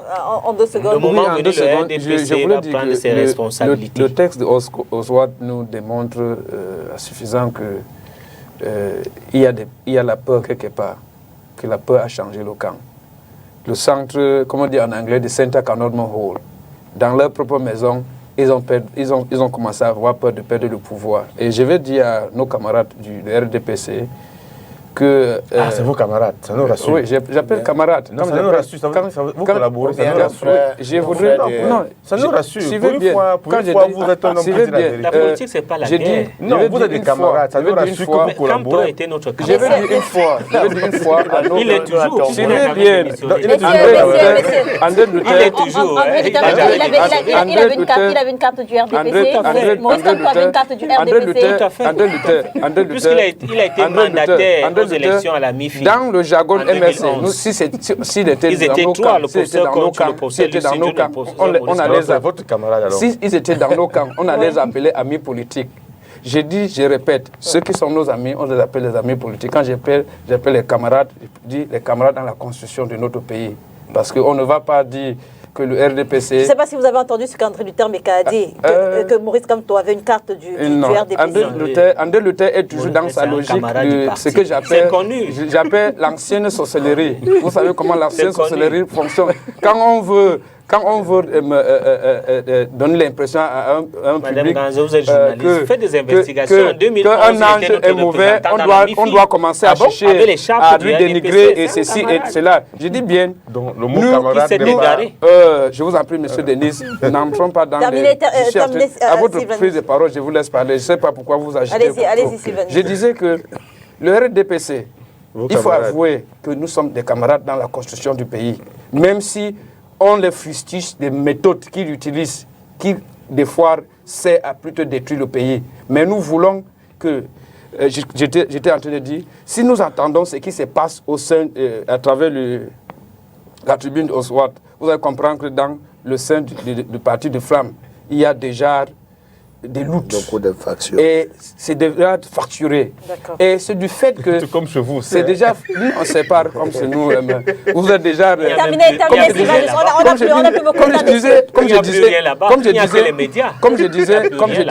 Comme je disais, maintenant, qu'est-ce qu'il faut avouer? Il faut avouer qu'on commence à demander une apologie à la nation parce que on se retrouve avec des camarades qu'on a sacrifiés, peut-être en se servant de ces lanceurs d'alerte, et il faut réconcilier avec eux. Je regarde le message comme une façon de réconciliation. Peut-être ceux qui sont en prison, on se rend compte que nous avons contribué à sacrifier ceux qui sont en prison à travers ces lanceurs d'alerte. Il faut laver nos mains et dire non, on regrette aujourd'hui. Mais c'est eux qui ont tué Pendé Coca, lanceur d'alerte. Alors, on parle, messieurs, on parle. Tout à l'heure, je vous disais que vous êtes venus, vous avez une mission, monsieur Denis, et votre mission va échouer. Si votre mission venue ici aujourd'hui, c'est de vous attaquer au MRC, je pense que vous créez un autre fond sur les lanceurs d'alerte. Merci, messieurs. Le mot lanceur d'alerte signifie MRC, je ne sais pas. Non, mais vous avez, tout à l'heure, vous disiez... Moi, je n'avais dit ça. Non, vous dites, c'est ce lanceur d'alerte. Il est de quel parti? Il est de quel parti? C'est ça la question que je pose. Tout à à l'heure, vous parlez de Boris Beton qui s'est servi de vos camarades pour détruire votre parti. Merci, messieurs. Et que vos camarades sont les camarades Merci, Sylvanus. Merci, André Luther Meka. André Luther Meka. On parle du... Vous savez, la famille d'André... Il y a eu un communiqué à propos où on a dit qu'on ne veut pas voir le MSC au deuil. La famille de Christian Qui a fait communiquer? La famille de Christian Pendé Coca regarde peut-être cette Je suis en train de vous dire, Madame Ganze, qu'il y a eu un communiqué par rapport à ça. André Luther, j'estimais que... Messieurs, respectons la mémoire de cet homme qui a servi le Cameroun. On n'en parle plus, messieurs. On parle du passage de Paul Tasson à l'Assemblée nationale en 8 heures de temps, le coordonnateur du plan présidentiel de reconstruction des régions en crise, le nord-ouest et le sud-ouest et l'extrême nord également. C'est longuement entretenu avec les élus de la nation. On repart rapidement avec vous, Sylvanus. Parlons du plan mis en place à l'initiative du président en vue d'assurer le redécollage de l'extrême nord, du nord-ouest et du sud-ouest. Quel état de lieu vous en faites? On y va rapidement. vous êtes de la région du nord-ouest, si je m'abuse. Precisely from Batibo. Exactly. Batibo and most especially from Kuruku village. That's my village, one of the 23 villages in the northwest and southwest, northwest region of Cameroon. If you would talk of the reconstruction... Let's just go straight to the point. Yes, if you want to talk reconstruction project that is being shouldered by Porter Song, I would tell you that it's a total fiasco. It's a fiasco. It's something that cannot yield at this particular juncture because if we take, for example, just the road Baba Jubamenda, it is about 5 years today. That road was under construction. It's a road. Not going to construct houses and the bridges that were destroyed by people. We cannot really claim the identity at this particular juncture because we know what happened in France during the reign of terror. Terror was even used was a state mechanism maybe to combat the opponents. So like I said, in as much as there isn't ceasefire in the northwest region, the two parties cannot sit at the table of dialogue and the southwest to declare a ceasefire. Reconstruction project or plan, it would just be money that is given to certain individuals to put in their pockets and maybe invest in their private business ventures. So it cannot work. And if there is any money that has been used at this particular juncture, telling that it was used for reconstruction, I think CONAC and the ANSET should probe into investigations and see what was really reconstructed in the Northwest because the whole place is still on ashes. D'accord. Alors, Denis Emilien, le plan présidentiel de reconstruction avait 3 principales missions, à savoir la restauration de la cohésion sociale, la reconstruction et la réhabilitation des infrastructures de base et bien sûr la redynamisation de l'économie locale. État des lieux de ces missions en 2 ans. Il faut dire que cette histoire, vraiment, j'ai l'impression qu'on est dans un film de fiction ou bien dans un film d'Ali Baba où j'ai du mal à croire que c'est vrai. On veut reconstruire pour qui? Pour les animaux, pour les arbres, pour les insectes ou bien pour qui? Quand on regarde les statistiques actuelles, on est pratiquement à plus de 2 millions de déplacés internes. En termes de réfugiés, ils sont nombreux. Qu'avons-nous fait pour ramener les gens? Qu'avons-nous fait pour ramener la sincérité, pour ramener la paix? Quand vous dites que vous voulez reconstruire, il y a un préalable à la reconstruction. Moi, j'ai la forte impression ici que ce n'est pas la reconstruction. C'est quoi le préalable à la reconstruction? C'est le retour à la paix. C'est le retour à la sincérité. C'est le retour des bénéficiaires de cette reconstruction. Les bénéficiaires sont éparpillés dans tout le Cameroun. Ils souffrent dans regardez les jeunes filles, la prostitution, parce qu'elles ne savent pas, elles n'ont aucun avenir, aucune perspective. Ils sont partout au Niger, ils sont partout. Il faut les ramener. Vous voulez reconstruire pour qui? Quel est l'entrepreneur qui peut accepter d'aller reconstruire pendant que les armes crépitent? Est-ce que cela est possible? Ce n'est pas possible. Le coordonnateur même de ce plan de reconstruction, le ministre Paul Tasson, sa propre maison a été incendiée. Il ne l'a pas reconstruite. Alors moi je ne comprends pas comment, charité bien ordonnée commençant par soi-même, il ne parvient pas d'abord à reconstruire sa propre maison, mais il nous fait comprendre, je ne sais pas par quelle alchimie, qu'il est à mesure de reconstruire le nord-ouest et le sud-ouest. Vraiment, ce n'est qu'au Cameroun qu'on peut voir des choses pareilles. Donc moi j'ai l'impression ici que les gens aimeraient gagner les marchés, distribuer les marchés par des lignes spéciales et se partager l'argent par des copains et autres pour nous faire comprendre qu'il y a eu des efforts. Donc il faut faire attention. Il y a des choses sur lesquelles on ne s'amuse pas. C'est vrai qu'on n'a plus peur de rien, puisque les gens se sont enrichis avec l'argent du Covid, même des cadavres. Donc, on sait que les gens n'ont plus peur de rien, mais il faut quand même respecter aussi un peu les gens. Si on veut reconstruire, si vraiment on veut reconstruire pour les hommes, pour les Camerounais du Nord-Ouest et du Sud-Ouest, il faut un retour préalable à la paix. Maintenant, si on veut absolument reconstruire dans les conditions actuelles, ça veut dire qu'on veut reconstruire pour les animaux. André Luther Mbeka, justement, comment est-ce que vous appréciez l'option choisie par le gouvernement, reconstruire, alors que le préalable mentionné par Denis Emilien n'est pas encore, on n'en est pas encore là. Je veux dire, en 2021, les uns et les autres quand même s'accordent à reconnaître l'enlissement de cette crise, avec d'ailleurs l'introduction des engins explosifs improvisés. Dans un tel environnement, est-ce qu'on peut entreprendre une construction pérenne? Je voudrais d'abord préciser que ce n'est pas partout où il y a la guerre, ce n'est pas dans tous les coins. Il y a certains petits villages où il y a des résistances atroces, mais il y a des endroits où il y a beaucoup d'accalmie. Et on ne peut pas attendre la fin de cette guérilla pour entamer la reconstruction. On ne peut pas sacrifier des populations qui ont besoin d'habitat, qui ont besoin d'avoir un espace pour pouvoir vivre, sur le prétexte que nous allons attendre les terroristes, que les gens déposent les armes. Je crois que l'option du gouvernement est une option responsable et je crois qu'il y a eu des familles qui ont été contactées par le ministre de l'administration territoriale. Il y a eu des familles qui ont été indemnisées. On leur a donné un peu de moyens pour pouvoir se reconstruire. Il y a eu un certain nombre de dons, notamment des tôles et autres qui ont été donnés. Je crois qu'il est important aujourd'hui d'entamer cette reconstruction. Et l'un ne peut pas exclure l'autre. Pendant qu'on va dans la construction, on peut également aller dans le cadre du dialogue et dans le cadre, n'est-ce pas, de la sécurisation, n'est-ce pas, des l'aire géographique. Donc, on ne peut pas sacrifier les populations et attendre le fait qu'il y ait dépôt, n'est-ce pas, des armes des terroristes pour pouvoir reconstruire. Donc, je suis pratiquement d'accord avec le gouvernement qui va dans cet élan de reconstruction, qui va permettre à ce qu'il y ait reconstruction et que les gens puissent avoir un habitat. Je voudrais vous dire que contrairement à ce que vous pensez, le Cameroun reçoit beaucoup d'appui. Les amis du Cameroun reçoivent des appuis pour cette reconstruction-là. Je crois qu'il y a eu 25 millions de dollars de l'Empire nippon, du Japon. 1,5 milliard. 1,5 milliard, pas voilà, ça. 27 millions, oui, 1,5 milliard. Oui, pour apporter, n'est-ce pas, sa contribution. Je veux dire, vous dites que les partenaires contribuent de façon efficiente. Pourtant, le 30 septembre, enfin à la date du 30 septembre, les chiffres, on les tient du ministre Paul Tasson. À la date du 30 septembre, dans les caisses de ce projet, il n'y avait que 11,6 milliards de francs CFA sur les 89 qui étaient attendus. On a la France qui avait promis de donner, je crois, 40 milliards de francs CFA, qui répond aux abonnés absents. Je veux dire, on note quand même que les partenaires étrangers ont du mal. Ils n'ont pas du mal, certainement que... Si on se réfère aux chiffres présentés par le ministre Paul Tasson. Non, ils n'ont pas On attendait 89 milliards. 2 ans plus tard, on est à 11,6 milliards de francs CFA. Ben, écoutez, nous allons pas aller attacher la corde au cou des partenaires pour qu'ils puissent contribuer.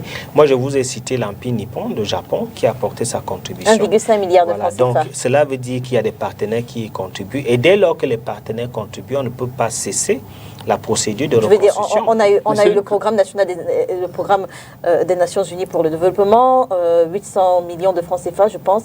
On a eu le Japon, 1,5 milliard. On a eu également le JICAM. Mais je veux dire, passer cela, les autres partenaires multilatéraux, bilatéraux qui avaient promis à porter leur pierre à cet édifice n'ont rien fait. Je veux dire, comment est-ce qu'on peut expliquer cette réticence ?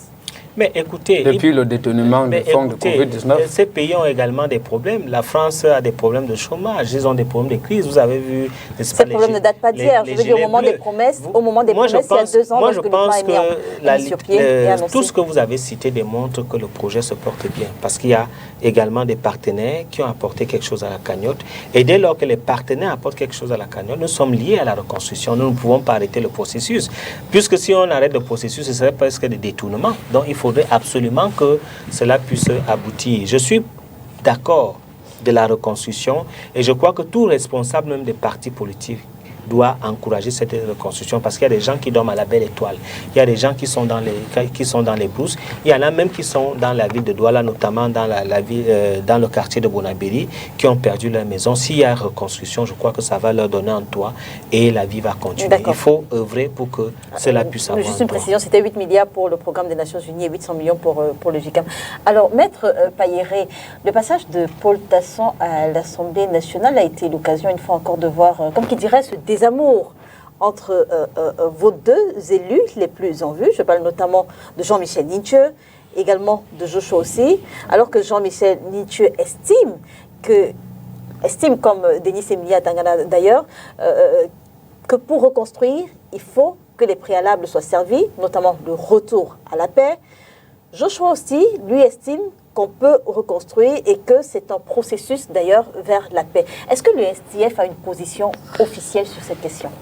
Bon, je vous disais tout à l'heure, dans les partis, il y a tellement de divisions. Non, il n'y a pas que le il faut toujours... Non, mais je vous ai dit, c'est pas toujours... à tout niveau. Je crois que dans votre parti, il y a toujours quelqu'un qui... En fait, quand vous tournez, quelqu'un va toujours tourner à côté de vous. Vous croyez que vous êtes seul dans le parti. Il y a toujours quelqu'un qui va tourner, même s'il n'a pas la qualité que vous avez. Il y a 2 positions. Il y a 2 positions dans le parti. S'il y a des 2, non. Il y a une position officielle et une position Quelle est la position officielle du SDF? Qui est le président du SDF? À l'heure actuelle, quand Froundi n'est pas là, c'est aussi.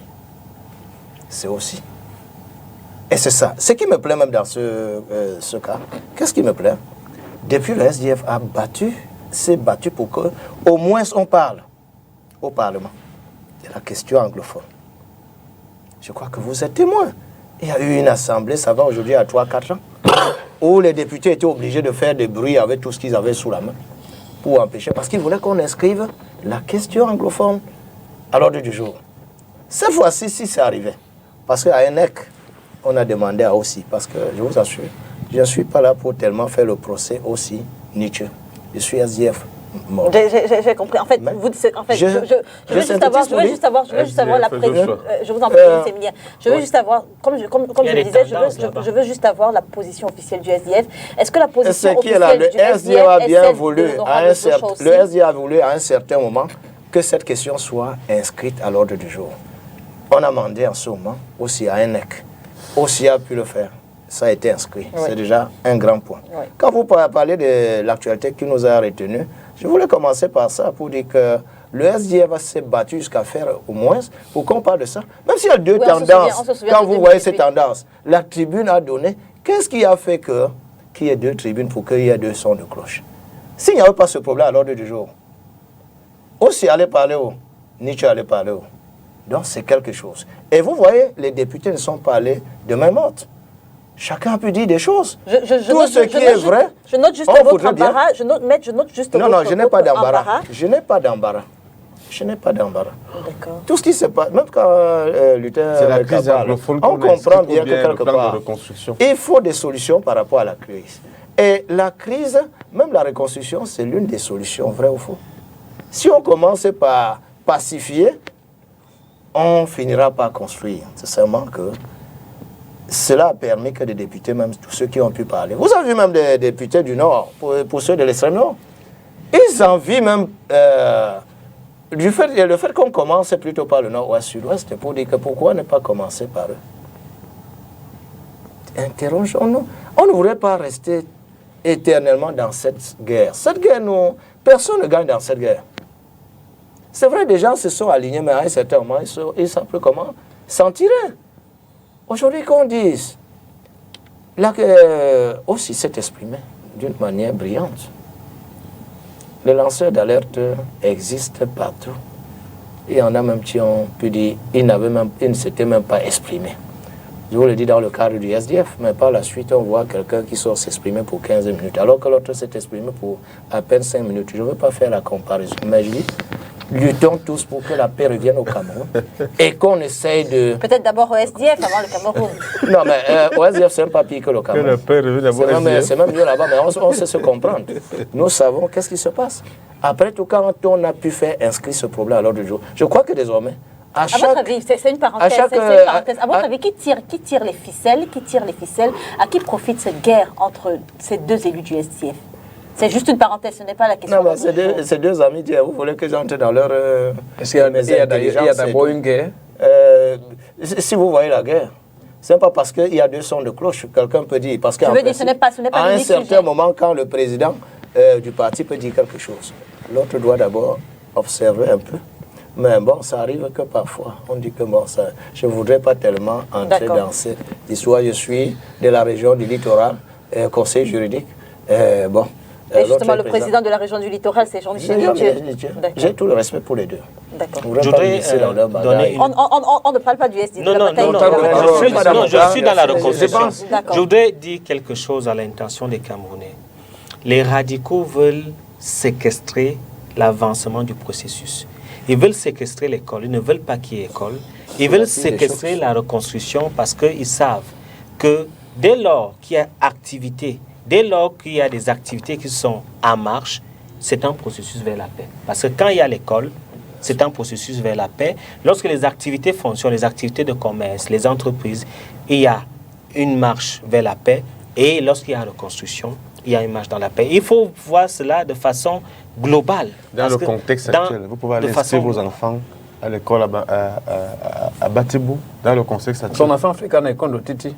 Non, ce que je voudrais dire, ne particularisez pas. Non, s'il vous plaît, ne particularisez pas les débats. Nous sommes en train de trouver des solutions pour qu'il y ait la paix. Je ne suis pas en train de dire que... Non, je ne suis pas en train de dire que... S'il vous plaît, je ne suis pas en train de dire qu'il n'y a pas la crise. J'ai dit qu'il y a des zones où la crise est intensifiée, il y a des zones qui sont pacifiées. Et pour moi, je pense qu'en promouvant les activités, en faisant la reconstruction, nous sommes en train d'aller vers la paix. Et que les radicaux sont en train de séquestrer tous, les radicaux sont en train de séquestrer les pans d'activité pour pouvoir, n'est-ce pas, concentrer, confisquer la région du nord-ouest et du sud-ouest pour nous amener à un dialogue où ils vont amener les Blancs pour piller les richesses du Cameroun. Nous ne voulons pas de ce Cameroun-là. Il faut qu'il y ait la paix dans notre pays. Et pour qu'il y ait la paix, tout ce qui va vers la paix, tout ce qui est comme acte qui apporte la paix, il faut qu'on encourage. C'est important de le dire. Alors, quel avenir justement pour ce plan? On constate bien que plusieurs défis se dressent sur son chemin. On a le défi sécuritaire, on parlait du retour à la paix, on a le défi financier, la réticence des partenaires à contribuer. On a même également ce défi collaboration entre les populations finalement et les forces de défense. Est-ce qu'il est possible que ce plan parvienne à contourner tous ces défis-là pour véritablement s'asseoir? Madame Lila, je vais d'abord rappeler à M. André Lutemeka que les 180 milliards de francs CFA qui ont été octroyés par le Fonds monétaire international pour la lutte contre la COVID-19 n'ont pas été pliés par les Blancs. Ces fonds ont été pliés par nous, les Noirs, et ses camarades du parti, qui sont les ministres. Aujourd'hui, nous ne pouvons pas prétendre que, parce que certaines personnes estiment qu'il faut d'abord le retour du camp au Nozo avant la reconstruction, ce sont des radicaux. Je ne pense pas comme ça. Et nous ne pouvons pas parler de certaines zones dans le nord et le sud-ouest qui sont calmes. Ces zones qui ont toujours été calmes depuis 2016 n'ont pas besoin de la reconstruction, surtout des infrastructures, parce que les infrastructures de là sont toujours intactes. Rien n'a été touché. Les hôpitaux, les écoles sont là. Et prenons l'exemple de Boya. Boya, et je pense que Bamenda, la ville de Bamenda fonctionne sinon à 40%. Nous ne voyons pas des attaques récurrentes comme vous pouvez trouver à Djakiri, à Batebo et le reste. Si nous parlons de la reconstruction qui est difficile à faire, c'est dans les zones que nous voyons tous les villages incendiés. Prenons le cas de Moyokar, dans les forêts de Baye Grâce, Baye Mbomon, vous arrivez même dans Manfé, à Batebo même. C'est difficile. Et au moment où les acteurs, les vrais acteurs, les meneurs de troubles que Luther connaît, nous les connaissons, même si on ne partage pas leur méthode, on ne soutient pas leur méthode de revendiquer, mais nous estimons qu'il faut dialoguer avec ces gens parce que ce sont toujours nos frères. Si vous avez des rebelles dans la maison, ou peut-être des hommes qui ne peuvent même pas appeler les rebelles, ou ceux qui pensent qu'on doit faire les choses comme ça, et vous croyez que parce qu'ils ne voudront pas qu'on fasse les choses comme ça, ils sont les ennemis, et vous êtes en train de plutôt de les radicaliser. Il faut les appeler autour d'une table et leur expliquer le bien fondé de la pensée unique. Et la pensée unique ne peut jamais être d'abord, ce n'est pas une chose qu'on peut trouver dans un monde d'aujourd'hui. Et votre question, c'est que est-ce que c'est possible de contourner toutes les difficultés sur le chemin? Pour nous, au MSC, nous voulons voir les ponts construits, nous voulons voir l'hôpital de Bamenda, je crois que c'est l'hôpital de, si ce n'est pas Cambé, les hôpitaux qui ont été incendiés, construits parce que le reste des populations qui est là souffre toujours. Mais comment aller construire? Nous avons vu tout à l'heure à la rentrée de l'année scolaire 2021-2022, nous avons vu des acteurs politiques, même le MRC, demander au régime en place et aux séparatistes de ne pas attaquer aux élèves qui fréquentent. Mais nous avons vu ce qui s'est passé, c'est de deux camps. Les forces régaliennes qui sont là pour protéger les enfants. Je ne sais pas si c'est le diable qui les a manipulés. Vous avez vu un gendarme fusiler un enfant à Bamenda, l'autre. Nous avons vu les atrocités causées par les forces armées au niveau de Kondotiti. Avec toutes ces choses, même vous, les partenaires bilatéraux internationaux qui voudraient contribuer un centime dans la constitution du NOZO, allez-vous sortir votre argent quand vous voyez que toutes ces choses est pratiquement impossible de se réaliser. Et d'ailleurs, vous avez posé la question à notre co-panéliste, M. Lutemeka, sur la réticence des partenaires. Je veux vous dire une chose, c'est depuis 2019 que nous avons remarqué la réticence des partenaires bilatéraux et internationaux. C'était à cause de quoi? C'était ont sûrement remarqué que le gouvernement camerounais demande les fonds pour la construction du NOZO. Mais c'est une chose qui est pratiquement difficile de réaliser. Et du fait que d'autres, à l'état de l'Union européenne, les parlementaires, et même les États-Unis, je pense que les ONG ont proposé peut-être des méthodes qui devait être utilisé pour descriper la situation qui est tellement tendue dans le Nozo, mais le régime a toujours resté dans sa logique de bazooka pour bazooka. Et avec tout ça, c'est difficile à quelqu'un qui, pour apporter une solution dans votre maison, pour résoudre les crises qui se passent dans votre maison, vous voulez son argent, mais vous ne voulez pas accepter son conseil. Et qu'est-ce que vous pensez? C'est-à-dire, finalement, vous ne voulez pas sa contribution et sa collaboration. D'accord. Je voulais préciser un petit truc. Rapidement, oui, on va sortir de ce sujet. Rapidement, oui. Le président de l'Assemblée nationale, lors de l'ouverture de la session parlementaire, a appelé les chefs traditionnels du Nord-Ouest et du Sud-Ouest à rentrer.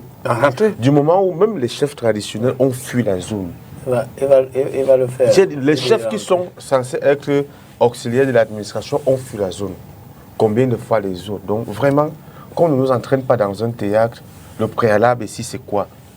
Ça fait pratiquement 6 ans que nous disons la même chose, que voici ce qu'il faut entreprendre pour que la paix soit de retour au Nozo. Mais cela n'est pas écouté par le gouvernement.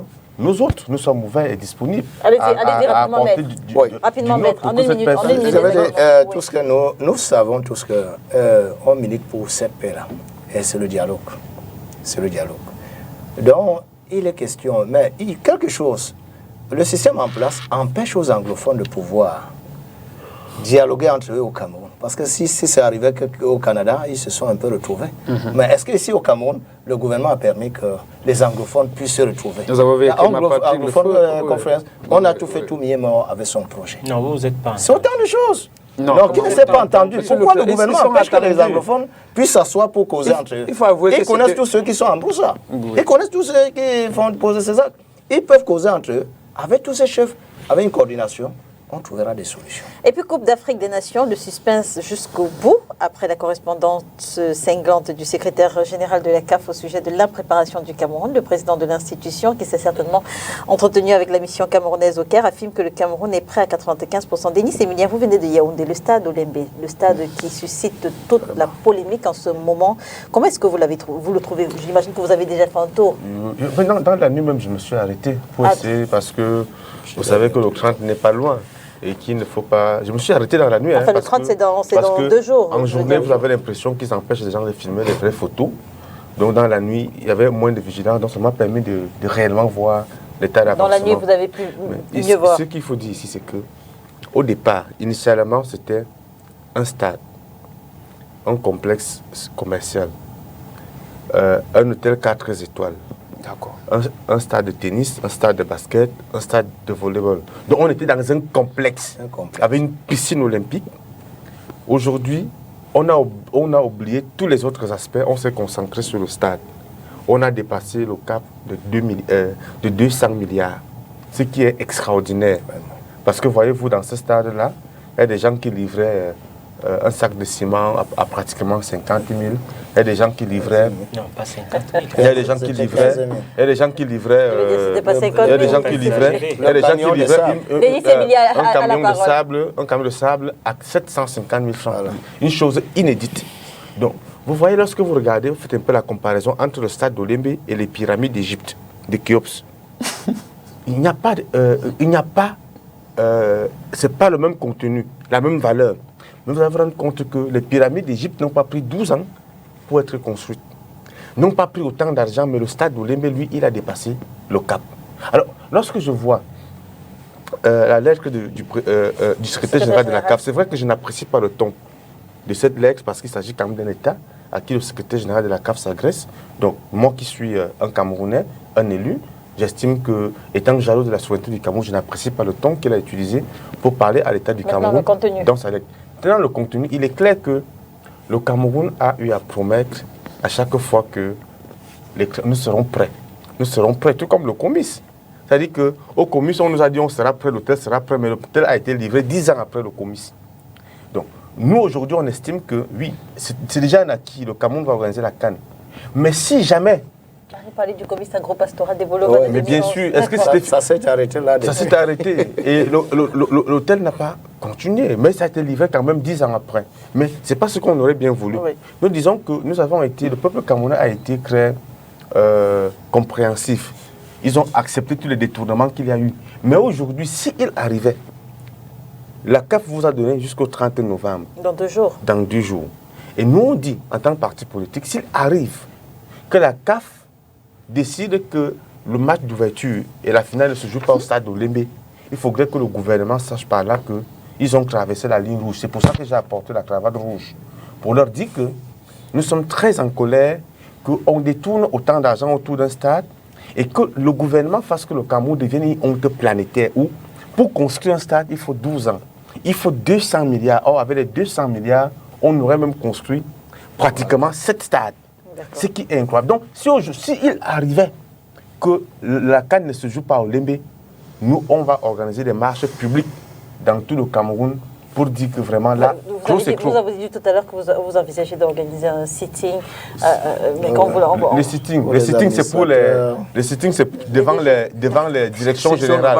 Ceux qui sont en situation, ils se connaissent. D'accord. Tous les directeurs, André Luther, tous les directeurs généraux qui sont en situation d'illégalité, sachent qu'ils vont nous accueillir dans leur locaux. Merci Denis Sémilien. On se souvient justement de l'engagement pris par le chef de l'État en 2018. Le Cameroun sera prêt le jour J. Et la douche froide qui a suivi le 30 novembre 2018, lorsque la CAF décide de retirer au Cameroun l'organisation de la CAN 2019. Sachant tout ça, dans quel état d'esprit est-ce que vous attendez la date du 30 novembre et le verdict qui viendra de la CAF? Le Cameroun était en bataille, en sourdine avec la CAF, qui avait, je crois que Ahmad avait un certain nombre de problèmes avec le Cameroun. Et nous avons subi ces affres-là après le départ d'Issa Hayatou. Parce que Issa Hayatou voulait bien, lorsqu'il était à la CAF. Est-ce que ce n'est pas prendre le problème par le mauvais bout? Je veux dire que, non, je veux dire que ce qui était décrit en 2018... Non, attendez, il faut que j'explique d'abord. Il faut que j'explique d'abord. Je veux dire, on se retrouve quand même en 2021 si dans les mêmes travers. Je veux dire, le même Ahmad en 2018, c'est lui qui a manigancé à ce que les Camerounais restent dans l'obscurité en pensant que le Cameroun allait organiser la CAN en 2019, juste parce qu'il voulait favoriser la candidature de Paul Biya et éteindre les esprits des Camerounais. Il en a payé. J'étais en train de dire qu'on avait quelques démêlés avec la CAF, pourtant d'Ahmad, parce qu'on a eu l'impression qu'il avait des problèmes avec Issa Hayatou. Et quand Issa Hayatou est quitté à la CAF, il y a eu un certain nombre de démêlés. Et je crois qu'il y a eu beaucoup d'acteurs qui ont permis à ce qu'Ahmad revienne à la raison. Mais de temps en temps, il avait des soubresauts offensifs qui faisaient en sorte qu'il était incontrôlable. Grâce à la présence de Samuel Eto'o, je crois qu'il y a eu un certain nombre de rapprochements. Donc en 2018, on a perdu l'organisation de la CAN 2019, si vous me laissez, pas à cause de l'impréparation du Cameroun, mais à cause de non, si vous me laissez souvent parler, vous allez comprendre ce que je veux dire. Et ce que je dis, je le dis pas à la maison, je le dis devant les Camerounais, et cette télévision est sur le satellite. Il y a eu ces problèmes-là. Et à chaque fois, il y avait soit l'Algérie qui disait qu'ils vont prendre la CAN, et ainsi de suite. Et on avait toujours des émissaires qu'on envoyait pour pouvoir négocier. Et je peux dire qu'aujourd'hui, que la CAN est revenue, c'est presque le même jeu. Nous avons vu un match Cameroun-Côte d'Ivoire sur un stade approximatif qui ressemblait même à un champ de manioc. Et vous voyez que le stade Olembe, qui est un stade ultra moderne, qui caracole avec les stades les plus beaux au monde, qui est pratiquement contesté. Alors, je crois qu'après cette sommation de la CAF, qui donne la sommation à un pays en état, et vous vous en offusquez pas, vous relayez cela, vous vous en offusquez pas, parce que là, c'est un mépris pour l'État du Cameroun. Nous avons vu des ouvriers qui se sont mis à l'œuvre, jour et nuit, pour pouvoir faire avancer les travaux. Il fallait la sommation. Les dernières finitions. Après 12 ans. J'ai vu, on essayait de mettre, n'est-ce pas, le terrain d'athlétisme et ainsi de suite, qui sont les dernières finitions, parce que je crois que les travaux sont déjà à près de 95% réalisés. Non, donc, pas du tout. Moi, je pense j'étais cette nuit, J'étais cette nuit. Allez-y, terminez, André Luther, mais terminez rapidement. Donc, moi, je pense que nous avons un certain nombre d'acquis infrastructurels qui doivent faire la fierté du Cameroun. Et cette fixation de la CAF ne ressemble même pas à l'escroquerie, parce que j'ai l'impression qu'ils ont beaucoup plus... L'escroquerie? Oui, bien sûr. De l'escroquerie. Oui, bien sûr, parce que je vois des stades, des matchs qui se jouent dans des stades qui n'en valent pas la peine. Mais au niveau, n'est-ce pas, d'Olembe, ça devient une affaire d'État. Et nous disons, et là je vais aller un peu dans le même sens que lui, mais dans le sens contraire, le match d'ouverture va se jouer à Olembe. D'accord. Il n'y aura pas de négociation là-dessus. Pour pas qu'on soit coupé, le 30 novembre, c'est dans 2 jours exactement. Dans quel état d'esprit est-ce que vous attendez le verdict de la CAF après réception on est des très surpris que c'est toujours à la dernière minute qu'on presse le pas. À la dernière minute, le Covid est venu, ça nous a sauvés. On pouvait terminer tous ces stades. Parce que le Covid a essayé de freiner et on a reporté. Mais depuis quand on reporte, on revient. C'est à moins quelques jours. Un témoin visuel nous dit que vraiment les 2 jours sont insuffisants. Qui fait honte à qui? Pourquoi vous choisissez de prendre pour agent comptant ce que dit il était là. Plutôt que ce que dit le MINSEP. Non, le MINSEP, quand il disait le jour dit, le jour dit a été cas. C'est comme si le MINSEP. De quoi si l'autre, l'ancien MINSEP, s'il peut se retourner, quand il revoit, s'il peut voir ces paroles, les 2 ministres qui disaient que c'est le jour dit, ça se fait. Les photos du ministre qui ressemblent à que ce soit toujours là. Vous avez vu même à la réunion en Égypte, comment on est obligé de déplacer le RGPR pour aller là-bas, pour aller justifier qu'on a été incapable de faire on va permettre à Sylvain de dire un mot. Qu'on a été incapable de stade pendant 12 ans. Allez-y, nous sommes une honte planétaire. Messieurs, on n'a plus beaucoup de temps. Nous sommes une honte planétaire. Un stade pendant 12 ans. Allez-y, Sylvain. Monsieur Denis, il y a les partenaires. je suis choqué qu'aujourd'hui, nous pouvons dire que c'est un complot de la CAF contre le président Biya. Quand la même CAF a aidé Biya en 2018 de concourir à l'élection présidentielle qui a fait de manière pour faire endormir les esprits des Camerounais. Aujourd'hui, ce qui me choque encore, c'est le stade Olembe. On parle de stade Olembe, pourtant ça devait être un complexe Olembe. On parle, le complexe Olembe devait avoir un stade couvert de 60 000 places, un hôtel de 5 étoiles, pas 4 hôtels comme Denis Kale. Je dis 5 étoiles. 5 étoiles. 5 étoiles. J'ai dit 5 étoiles. 5 étoiles. L'hôtel à l'intérieur du stade. Oui, 5 étoiles, pas 4 étoiles. Aujourd'hui, l'hôtel n'est pas fini. Et si ce n'est même pas plus grave, c'est que le stade là devait porter le nom du président Biya. Stade Paul Biya. Et vous faites l'effort de ne pas le président Biya est en train d'être mangé. Vous n'aimez même pas le président Biya. Le président Biya est en train d'être mangé par ses propres monstres. Les monstres qu'il a créés. On dit souvent, si vous avez vu le film Le choc de Titan, vous avez vu comment c'est lui qui manipulait le Kraken, c'est le Kraken lui-même qui l'a fini par le tuer. Merci Maître Payere d'avoir accepté notre invitation ce dimanche. Merci à vous André Luther Beka. Merci Denis Emilia Atangana. Bon retour sur Yaoundé. Merci à vous Sylvanus Moustaga. Mesdames et messieurs, merci de nous avoir suivis. L'émission est rediffusée ce soir lorsqu'il sera 20h30 et demain lundi lorsqu'il sera 13h30. On se retrouve dimanche prochain sur les antennes de Spectrum Télévision si bien sûr Dieu le veut. Bon dimanche.